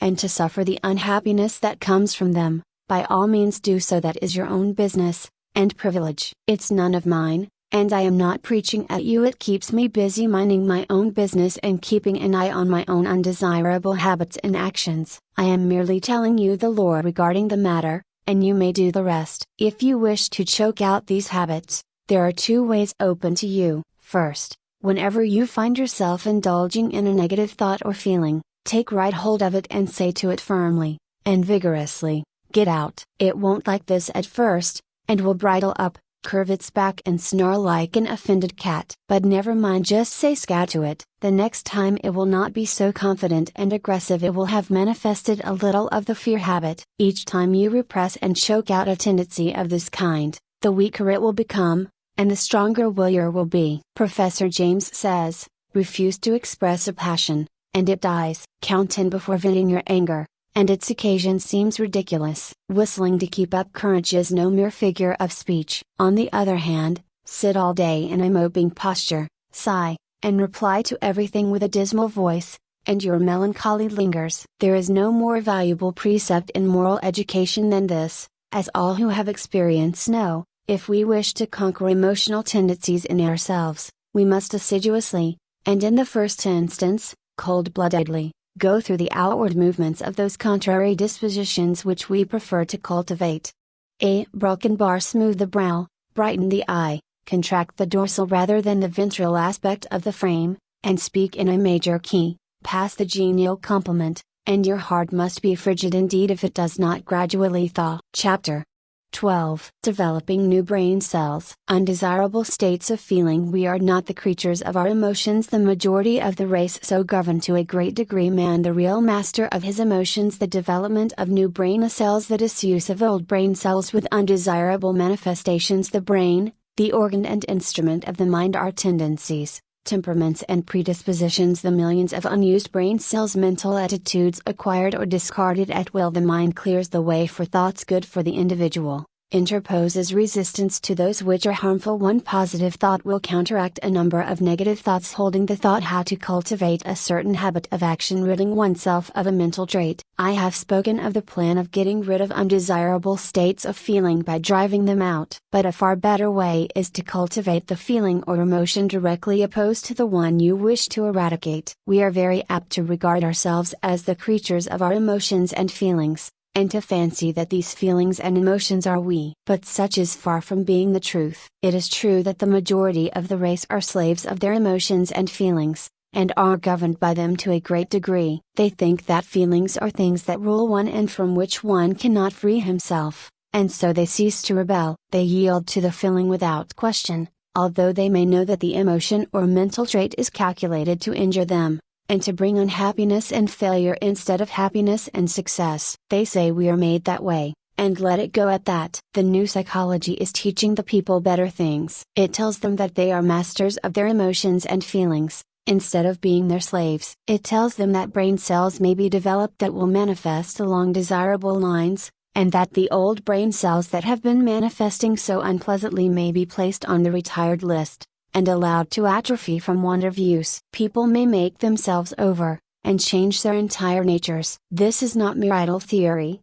but is a working fact which has been demonstrated by thousands of people, and which is coming more and more before the attention of the race. No matter what theory of mind we entertain, we must admit that the brain is the organ and instrument of the mind, in our present state of existence, at least, and that the brain must be considered in this matter. The brain is like a wonderful musical instrument, having millions of keys, upon which we may play innumerable combinations of sounds. We come into the world with certain tendencies, temperaments, and predispositions. We may account for these tendencies by heredity, or we may account for them upon theories of pre-existence, but the facts remain the same. Certain keys seem to respond to our touch more easily than others. Certain notes seem to sound forth as the current of circumstances sweeps over the strings, and certain other notes are less easily vibrated. But we find that if we but make an effort of the will to restrain the utterance of some of these easily sounded strings, they will grow more difficult to sound, and less liable to be stirred by the passing breeze. And if we will pay attention to some of the other strings that have not been giving forth a clear tone, we will soon get them in good working order. Their notes will chime forth clear and vibrant, and will drown the less pleasant sounds. We have millions of unused brain cells awaiting our cultivation. We are using but a few of them, and some of these we are working to death. We are able to give some of these cells a rest, by using other cells. The brain may be trained and cultivated in a manner incredible to one who has not looked into the subject. Mental attitudes may be acquired and cultivated, changed and discarded, at will. There is no longer any excuse for people manifesting unpleasant and harmful mental states. We have the remedy in our own hands. We acquire habits of thought, feeling, and action by repeated use. We may be born with a tendency in a certain direction, or we may acquire tendencies by suggestions from others, such as the examples of those around us, suggestions from reading, listening to teachers. We are a bundle of mental habits. Each time we indulge in an undesirable thought or habit, the easier does it become to repeat that thought or action, and the oftener we give forth a certain desirable thought, or perform a desirable action, the easier does it become for us to repeat that thought or action. Mental scientists are in the habit of speaking of desirable thoughts or mental attitudes as positive, and of the undesirable ones as negative. There is a good reason for this. The mind instinctively recognizes certain things as good for the individual to which it belongs, and it clears the path for such thoughts, and interposes the least resistance to them. They have a much greater effect than an undesirable thought possesses, and one positive thought will counteract a number of negative thoughts. The best way to overcome undesirable or negative thoughts and feelings is to cultivate the positive ones. The positive thought is the strongest plant, and will in time starve out the negative one by withdrawing from it the nourishment necessary for its existence. Of course, the negative thought will set up a vigorous resistance at first, for it is a fight for life with it. In the slang words of the time, it sees its finish if the positive thought is allowed to grow and develop, and, consequently, it makes things unpleasant for the individual until he has started well into the work of starving it out. Brain cells did not like to be laid on the shelf any more than does any other form of living energy, and they rebel and struggle until they become too weak to do so. The best way is to pay as little attention as possible to these weeds of the mind, but put in as much time as possible watering, caring for and attending to the new and beautiful plants in the garden of the mind. For instance, if you are apt to hate people, you can best overcome the negative thought by cultivating love in its place. Think love, and act it out, as often as possible. Cultivate thoughts of kindness, and act as kindly as you can to everyone with whom you come in contact. You will have trouble at the start, but gradually love will master hate, and the latter will begin to droop and wither. If you have a tendency toward the blues, cultivate a smile, and a cheerful view of things. Insist upon your mouth wearing upturned corners, and make an effort of the will to look upon the bright side of things. The blue-eyed devils will set up a fight, of course, but pay no attention to them. Just go on cultivating optimism and cheerfulness. Let bright, cheerful and happy be your watchword, and try to live it out. These recipes may seem very old and time-worn, but they are psychological truths and may be used by you to advantage. If you once comprehend the nature of the thing, the affirmations and auto-suggestions of the several schools may be understood and taken advantage of. You may make yourself energetic instead of slothful, active instead of lazy, by this method. It is all a matter of practice and steady work. New Thought people often have much to say about holding the thought, and, indeed, it is necessary to hold the thought in order to accomplish results. But something more is needed. You must act out the thought until it becomes a fixed habit with you. Thoughts take form in action, and in turn actions influence thought. So by acting out certain lines of thought, the actions react upon the mind, and increase the development of the part of the mind having close relation to the act. Each time the mind entertains a thought, the easier becomes the resulting action, and each time an act is performed, the easier becomes the corresponding thought. So you see, the thing works both ways, action and reaction. If you feel cheerful and happy, it is very natural for you to laugh. And if you will laugh a little, you will begin to feel bright and cheerful. Do you see what I am trying to get at? Here it is, in a nutshell. If you wish to cultivate a certain habit of action, begin by cultivating the mental attitude corresponding to it. And as a means of cultivating that mental attitude, start into act out, or go through, the motions of the act corresponding to the thought. Now, see if you cannot apply this rule. Take up something that you really feel should be done, but which you do not feel like doing. Cultivate the thought leading up to it. Say to yourself, I like to do so, and then go through the motions, cheerfully. Remember, and act out the thought that you like to do the thing. Take an interest in the doing, study out the best way to do it, put brains into it, take a pride in it, and you will find yourself doing the thing with a considerable amount of pleasure and interest. You will have cultivated a new habit. If you prefer trying it on some mental trait of which you wish to be rid, it will work the same way. Start and to cultivate the opposite trait, and think it out and act it out for all you are worth. Then watch the change that will come over you. Don't be discouraged at the resistance you will encounter at first, but sing gaily, "I can and I will," and get to work in earnest. The important thing in this work is to keep cheerful and interested. If you manage to do this, the rest will be easy. Chapter 13. The Attractive Power Desire Force. Mental leaks. The man or woman in search of success. When mental force operates best, the mind works on the subconscious plane along the line of the ruling passion or desire, scattering thought, a force getting out of the current of attraction. My personal experience. Love at the bottom of the whole of life. The so-called chemical affinities. Desire, a manifestation of this universal life. Love. We have discussed the necessity of getting rid of fear,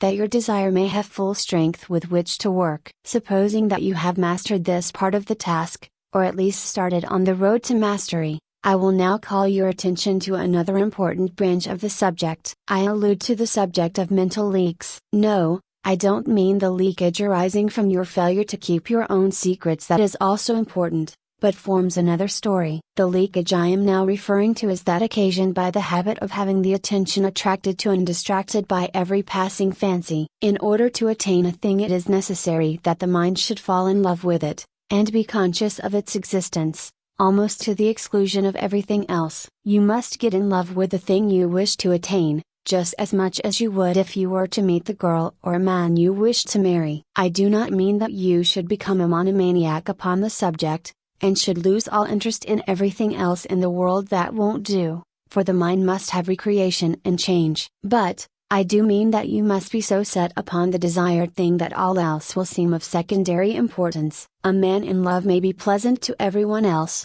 and may go through the duties and pleasures of life with good spirit, but underneath it all he is humming to himself just one girl, and every one of his actions is bent toward getting that girl, and making a comfortable home for her. Do you see what I mean? You must get in love with the thing you want, and you must get in love with it in earnest. None of this latter-day flirting, on today and off tomorrow sort of love, but the good old-fashioned kind, that used to make it impossible for a young man to get to sleep unless he took a walk around his best girl's house, just to be sure it was still there. That's the real kind. And the man or woman in search of success must make of that desired thing his ruling passion. He must keep his mind on the main chance. Success is jealous. That's why we speak of her as feminine. She demands a man's whole affection, and if he begins flirting with other fair charmers, she soon turns her back upon him. If a man allows his strong interest in the main chance to be sidetracked, he will be the loser. Mental force operates best when it is concentrated. You must give to the desired thing your best and most earnest thought, just as the man who is thoroughly in love will think out plans and schemes whereby he may please the fair one, so will the man who is in love with his work or business give it his best thought, and the result will be that 101 plans will come into his field of consciousness, many of which are very important. The mind works on the subconscious plane, remember, and almost always along the lines of the ruling passion or desire. It will fix up things, and patch together plans and schemes, and when you need them the most it will pop them into your consciousness, and you will feel like hurrying, just as if you had received some valuable aid from outside. But if you scatter your thought force, the subconscious mind will not know just how to please you, and the result is that you are apt to be put off from this source of aid and assistance. Beside this, you will miss the powerful result of concentrated thought and the conscious working out of the details of your plans. And then again, the man whose mind is full of a dozen interests fails to exert the attracting power that is manifested by the man of the one ruling passion, and he fails to draw to him persons, things, and results that will aid in the working out of his plans, and will also fail to place himself in the current of attraction whereby he is brought into contact with those who will be glad to help him because of harmonious interests. I have noticed, in my own affairs, that when I would allow myself to be sidetracked by anything outside of my regular line of work, it would be only a short time before my receipts dropped off, and my business showed signs of a lack of vitality. Now, Many may say that this was because I left undone some things that I would have done if my mind had been centered on the business. This is true, but I have noticed like results in cases where there was nothing to be done, cases in which the seed was sown, and the crop was awaited. And, in just such cases, as soon as I directed my thought to the matter, the seed began to sprout. I do not mean that I had to send out great mental waves with the idea of affecting people, not a bit of it. I simply began to realize what a good thing I had, and how much people wanted it, and how glad they would be to know of it, and all that sort of thing, and lo! My thought seemed to vitalize the work, and the seed began to sprout. This is no mere fancy, for I have experienced it on several occasions. I have spoken to many others on the subject, and I find that our experiences tally perfectly. So don't get into the habit of permitting these mental leaks. Keep your desire fresh and active, and let it get in its work without interference from conflicting desires. Keep in love with the thing you wish to attain, feed your fancy with it, see it as accomplished already, but don't lose your interest. Keep your eye on the main chance, and keep your one ruling passion strong and vigorous. Don't be a mental polygamist. One mental love is all that a man needs, that is, one at a time. Some scientists have claimed that something that might as well be called love is at the bottom of the whole of life. They claim that the love of the plant for water causes it to send forth its roots until the loved thing is found. They say that the love of the flower for the sun causes it to grow away from the dark places, so that it may receive the light. The so-called chemical affinities are really a form of love, and desire is a manifestation of this universal life love. So I am not using a mere figure of speech when I tell you that you must love the thing you wish to attain. Nothing but intense love will enable of you to surmount the many obstacles placed in your path. Nothing but that love will enable of you to bear the burdens of the task. The more desire you have for a thing, the more you love it, and the more you love it, the greater will be the attractive force exerted toward its attainment, both within yourself, and outside of you. So love but one thing at a time. Don't be a mental Mormon. Chapter 14. The Great Dynamic Forces. The difference between the successful strong men and the unsuccessful weak men. Energy and invincible determination. Energy, not rare wasted nerve force. The human will, a great dynamic force. The people who have arrived, are they ordinary, after all, made of the stuff of those about them? Wherein does their greatness lie? Belief in themselves, the right use of material, the trick of greatness, the good things locked up in your mind, the inexhaustible supply. You have noticed the difference between the successful and strong men in any walk of life, and the unsuccessful weak men around them. You are conscious of the widely differing characteristics of the two classes, but somehow find it difficult to express just in what the difference lies. Let us take a look at the matter. Buxton said, "The longer I live, the more certain I am that the great difference between men, the feeble and the powerful, the great and the insignificant, is energy and invincible determination, a purpose once fixed and then death or victory. That quality will do anything that can be done in this world, and no talents, no circumstances, no opportunities will make a two-legged creature a man without it." I do not see how the idea could be more clearly expressed than Buxton has spoken. He has put his finger right in the center of the subject. His eye has seen into the heart of it. Energy and invincible determination, these two things will sweep away mighty barriers, and will surmount the greatest obstacles. And yet they must be used together. Energy without determination will go to waste. Lots of men have plenty of energy, they are full to overflowing with it, and yet they lack concentration. They lack the concentrated force that enables them to bring their power to bear upon the right spot. Energy is not nearly so rare a thing as many imagine it to be. I can look around me at any time, and pick out a number of people I know who are full of energy. Many of them are energy plus, and yet, somehow, they do not seem to make any headway. They are wasting their energy all the time. Now they are fooling with this thing, now meddling with that. They will take up some trifling thing of no real interest or importance, and waste enough energy and nervous force to carry them through a hard day's work, and yet when they are through, nothing has been accomplished. Others who have plenty of energy, fail to direct it by the power of the will toward the desired end. Invincible determination, those are the words. Do they not thrill you with their power? If you have something to do, get to work and do it. Marshal your energy, and then guide and direct it by your will. Bestow upon it that invincible determination, and you will do the thing. Everyone has within him a giant will, but the majority of us are too lazy to use it. We cannot get ourselves nerved up to the point at which we can say, truthfully, I will. If we can but screw up our courage to that point, and will then pin it in place so that it will not slip back, we will be able to call into play that wonderful power, the human will. Man,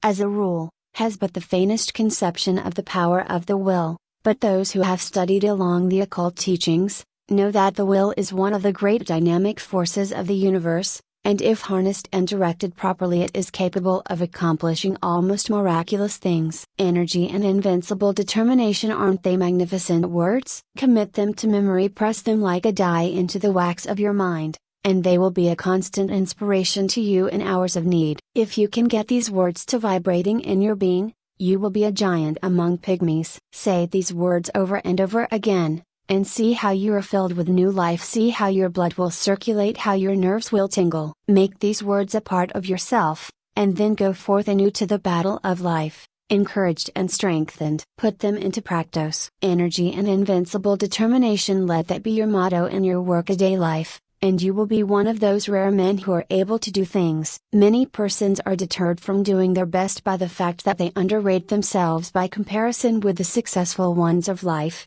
or rather, overrate the successful ones by comparison with themselves. One of the curious things noticed by those who are brought in contact with the people who have arrived is the fact that these successful people are not extraordinary after all. You meet with some great writer, and you are disappointed to find him very ordinary indeed. He does not converse brilliantly, and, in fact, you know a score of everyday people who seem far more brilliant than this man who dazzles you by his brightness and his books. You meet some great statesman, and he does not seem nearly so wise as lots of old fellows in your own village, who waste their wisdom upon the desert air. You meet some great captain of industry, and he does not give you the impression of the shrewdness so marked in some little bargain-driving trader in your own town. How is this, anyway? Are the reputations of these people fictitious? Or what is the trouble? The trouble is this: you have imagined these people to be made of superior metal, and are disappointed to find them made of the same stuff as yourself and those about you. But, you ask,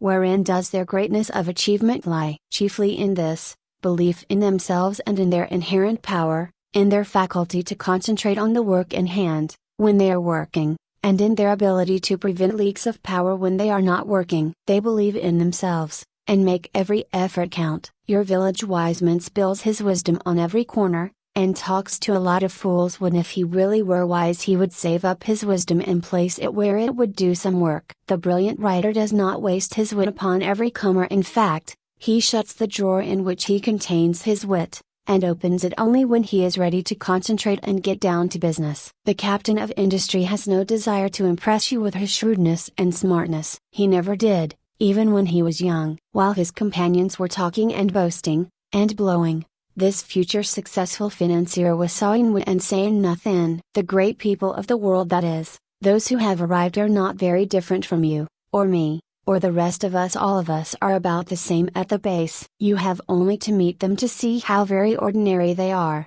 after all. But, don't forget the fact that they know how to use the material that is in them while the rest of the crowd does not, and, in fact, even doubts whether the true stuff is there. The man or woman who gets there, usually starts out by realizing that he or she is not so very different, after all, from the successful people that they hear so much about. This gives them confidence, and the result is they find out that they are able to do things. Then they learn to keep their mouths closed, and to avoid wasting and dissipating their energy. They store up energy, and concentrate it upon the task at hand, while their companions are scattering their energies in every direction, trying to show off and let people know how smart they are. The man or woman who gets there, prefers to wait for the applause that follows deeds accomplished, and cares very little for the praise that attends promises of what we expect to do someday, or an exhibition of smartness without works. One of the reasons that people who are thrown in with successful men often manifest success themselves, is that they are able to watch the successful man and sort of catch the trick of his greatness. They see that he is an everyday sort of man,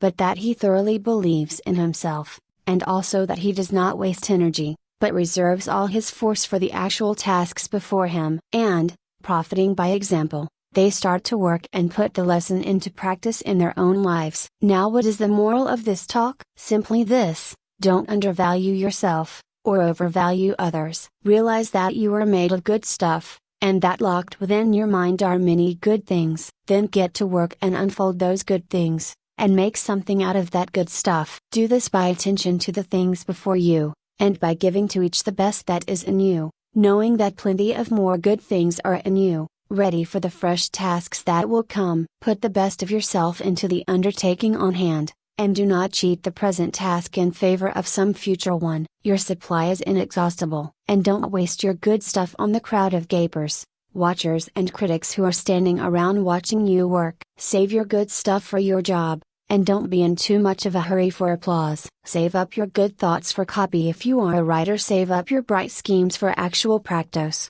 If you are a businessman, save up your wisdom for occasion. If you are a statesman, and, in each case, avoid the desire to scatter your pearls before the gaping crowd that wants to be entertained by a free show. Nothing very high about this teaching, perhaps, but it is what many of you need very much. Stop fooling, and get down to business. Stop wasting good raw material, and start to work making something worthwhile. Chapter 15. Claiming your own. Nothing too good for you. Your direct inheritance. Great things lost for want of asking. The law takes you in earnest. You are a manifestation of the whole thing. You must first awaken to a realization that you are merely asking for your own. The law will do its work. The hypnotism of humility. The great things in the cosmos which await your coming of age. The playthings of life are game tasks. The difference between the master of circumstances and the slave of circumstances. In a recent conversation, I was telling a woman to pluck up courage and to reach out for a certain good thing for which she had been longing for many years, and which,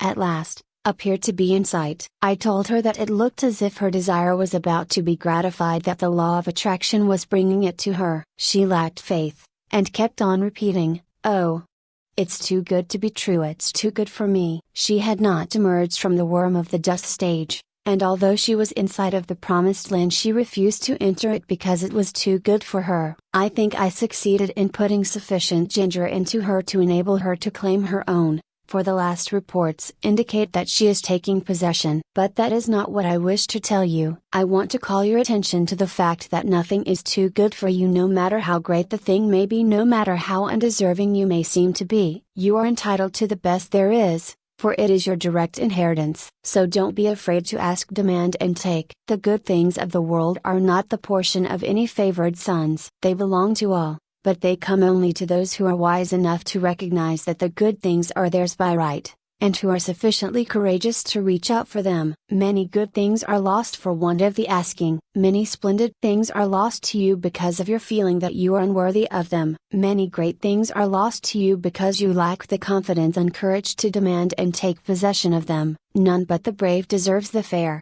says the old adage. And the rule is true in all lines of human effort. If you keep on repeating that you are unworthy of the good thing, that it is too good for you, the law will be apt to take you at your word and believe what you say. That's a peculiar thing about the law. It believes what you say. It takes you in earnest. So beware what you say to it, for it will be apt to give credence. Say to it that you are worthy of the best there is, and that there is nothing too good for you, and you will be likely to have the law take you in earnest, and say, "I guess he is right. I'm going to give him the whole bake shop if he wants it. He knows his rights, and what's the use of trying to deny it to him?" But if you say, "Oh, it's too good for me," the law will probably say, "Well, I wouldn't wonder but what that is so. Surely he ought to know, and it isn't for me to contradict him." And so it goes. Why should anything be too good for you? Did you ever stop to think just what you are? You are a manifestation of the whole thing, and have a perfect right to all there is. Or,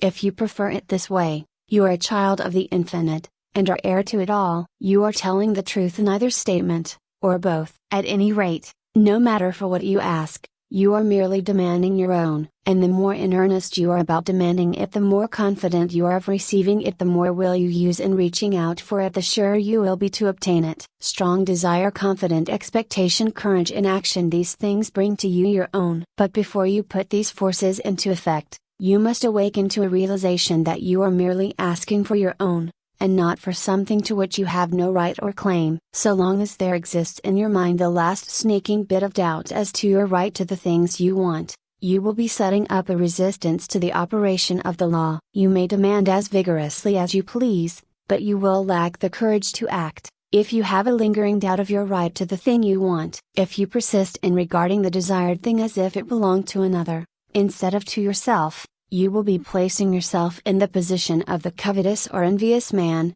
or even in the position of a tempted thief. In such a case your mind will revolt at proceeding with the work, for it instinctively will recoil from the idea of taking what is not your own. The mind is honest. But when you realize that the best the universe holds belongs to you as a divine heir, and that there is enough for all without your robbing anyone else, then the friction is removed, and the barrier broken down, and the law proceeds to do its work. I do not believe in this humble business. This meek and lowly attitude does not appeal to me. There is no sense in it, at all. The idea of making a virtue of such things, when man is the heir of the universe, and is entitled to whatever he needs for his growth, happiness and satisfaction. I do not mean that one should assume a blustering and domineering attitude of mind. That is also absurd, for true strength does not so exhibit itself. The blusterer is a self-confessed weakling. He blusters to disguise his weakness. The truly strong man is calm, self-contained, and carries with him a consciousness of strength which renders unnecessary the bluster and fuss of assumed strength. But get away from this hypnotism of humility, this meek and lowly attitude of mind. Remember the horrible example of Rahib,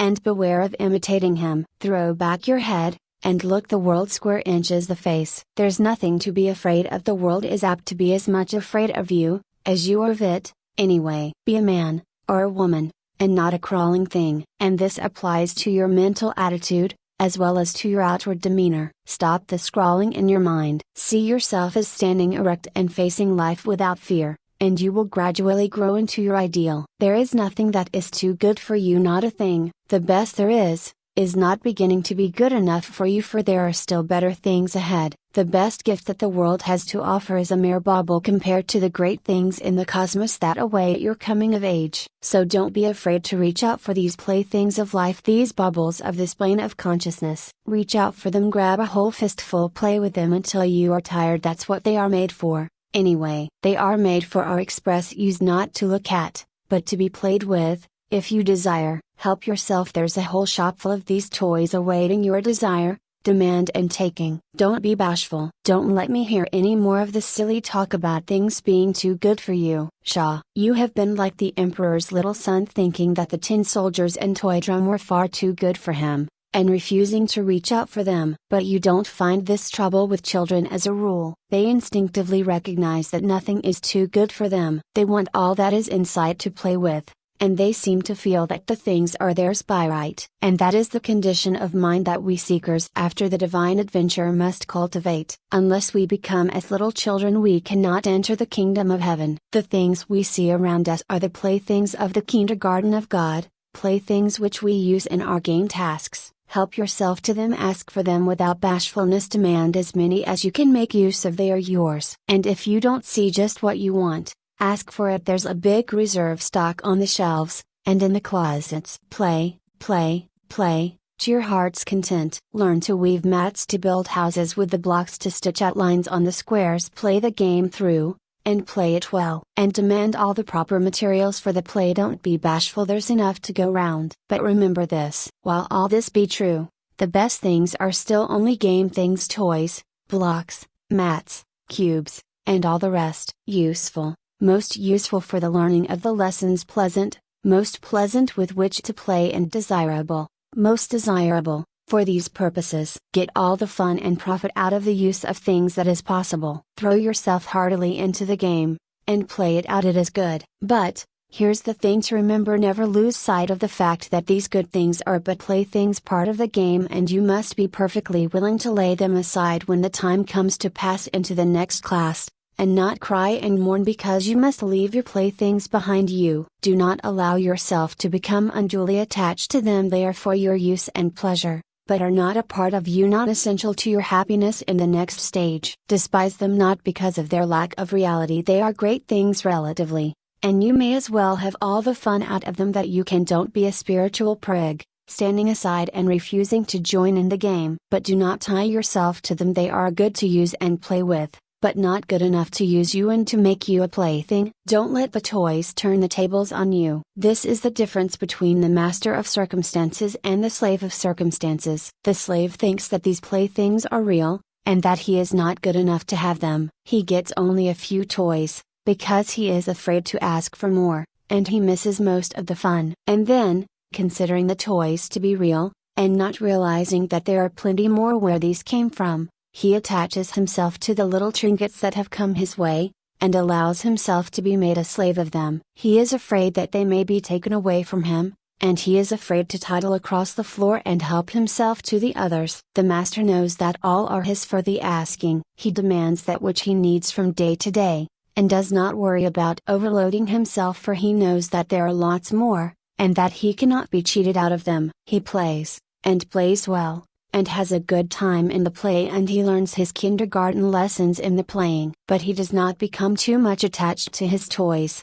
He is willing to fling away the worn out one, and reach out for a new one. And when he is called into the next room for promotion, he drops on the floor the worn out toys of the day, and with glistening eyes and confident attitude of mind, marches into the next room, into the great unknown, with a smile on his face. He is not afraid, for he hears the voice of the teacher, and knows that she is there waiting for him in that great next room. Chapter 16. Law, not chance. The attractive power of thought, a matter of luck. A magnificent illustration of the law of attraction. A strong belief as efficacious as a strong wish. The man who gets there, the man who fails. No such thing as chance. Law everywhere. Plan and purpose, cause and effect, the right vibrations getting into the current. Some time ago I was talking to a man about the attractive power of thought. He said that he did not believe that thought could attract anything to him, and that it was all a matter of luck. He had found, he said, that luck relentlessly pursued him,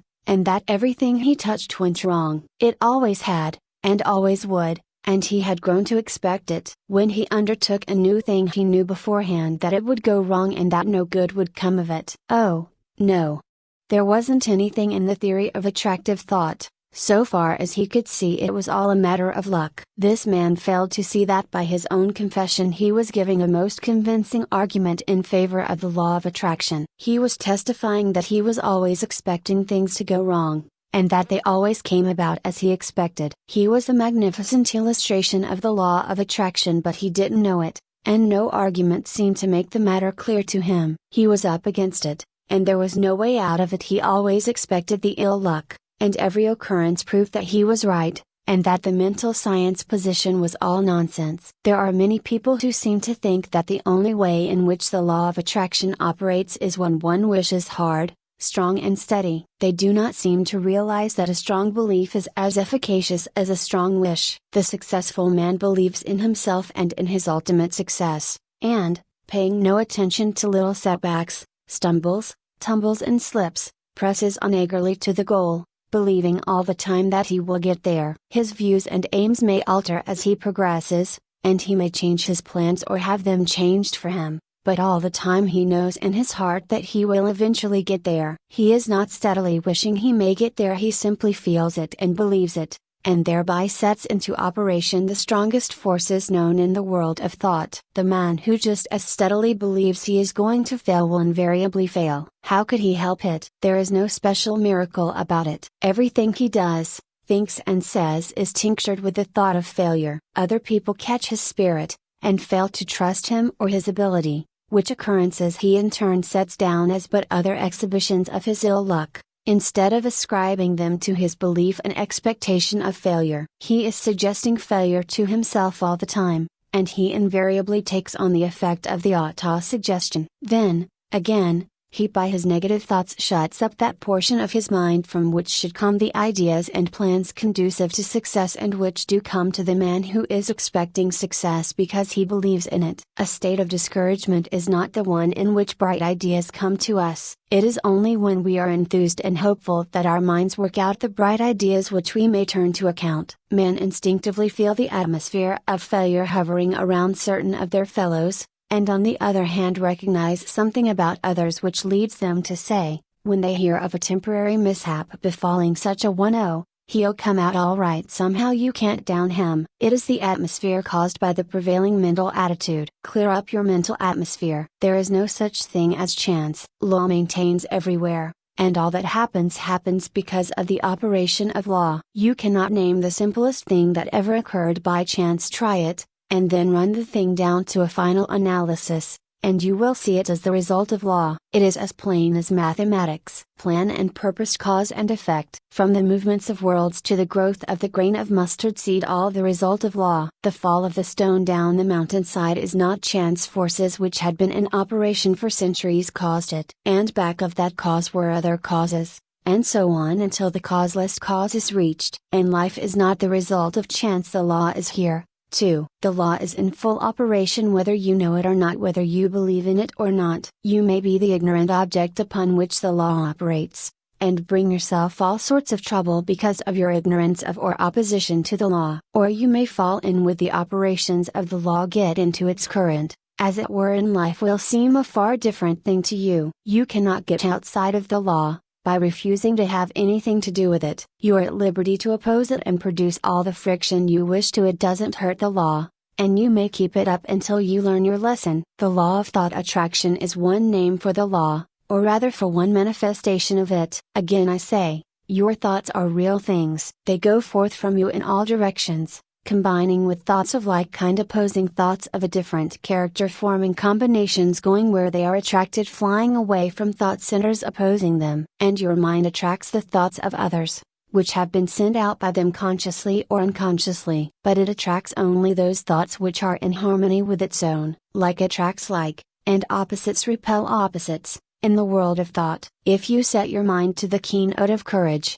confidence, strength and success, you attract to yourself thoughts of like nature, people of like nature, things that fit in the mental tune. Your prevailing thought or mood determines that which is to be drawn toward you, picks out your mental bedfellow. You are today setting into motion thought currents which will in time attract toward you thoughts, people and conditions in harmony with the predominant note of your thought. Your thought will mingle with that of others of like nature and mind, and you will be attracted toward each other, and will surely come together with a common purpose sooner or later, unless one or the other of you should change the current of his thoughts. Fall in with the operations of the law. Make it a part of yourself. Get into its currents. Maintain your poise. Set your mind to the keynote of courage, confidence and success. Get in touch with all the thoughts of that kind that are emanating every hour from hundreds of minds. Get the best that is to be had in the thought world. The best is there, so be satisfied with nothing less. Get into partnership with good minds. Get into the right vibrations. You must be tired of being tossed about by the operations of the law. Get into harmony with it.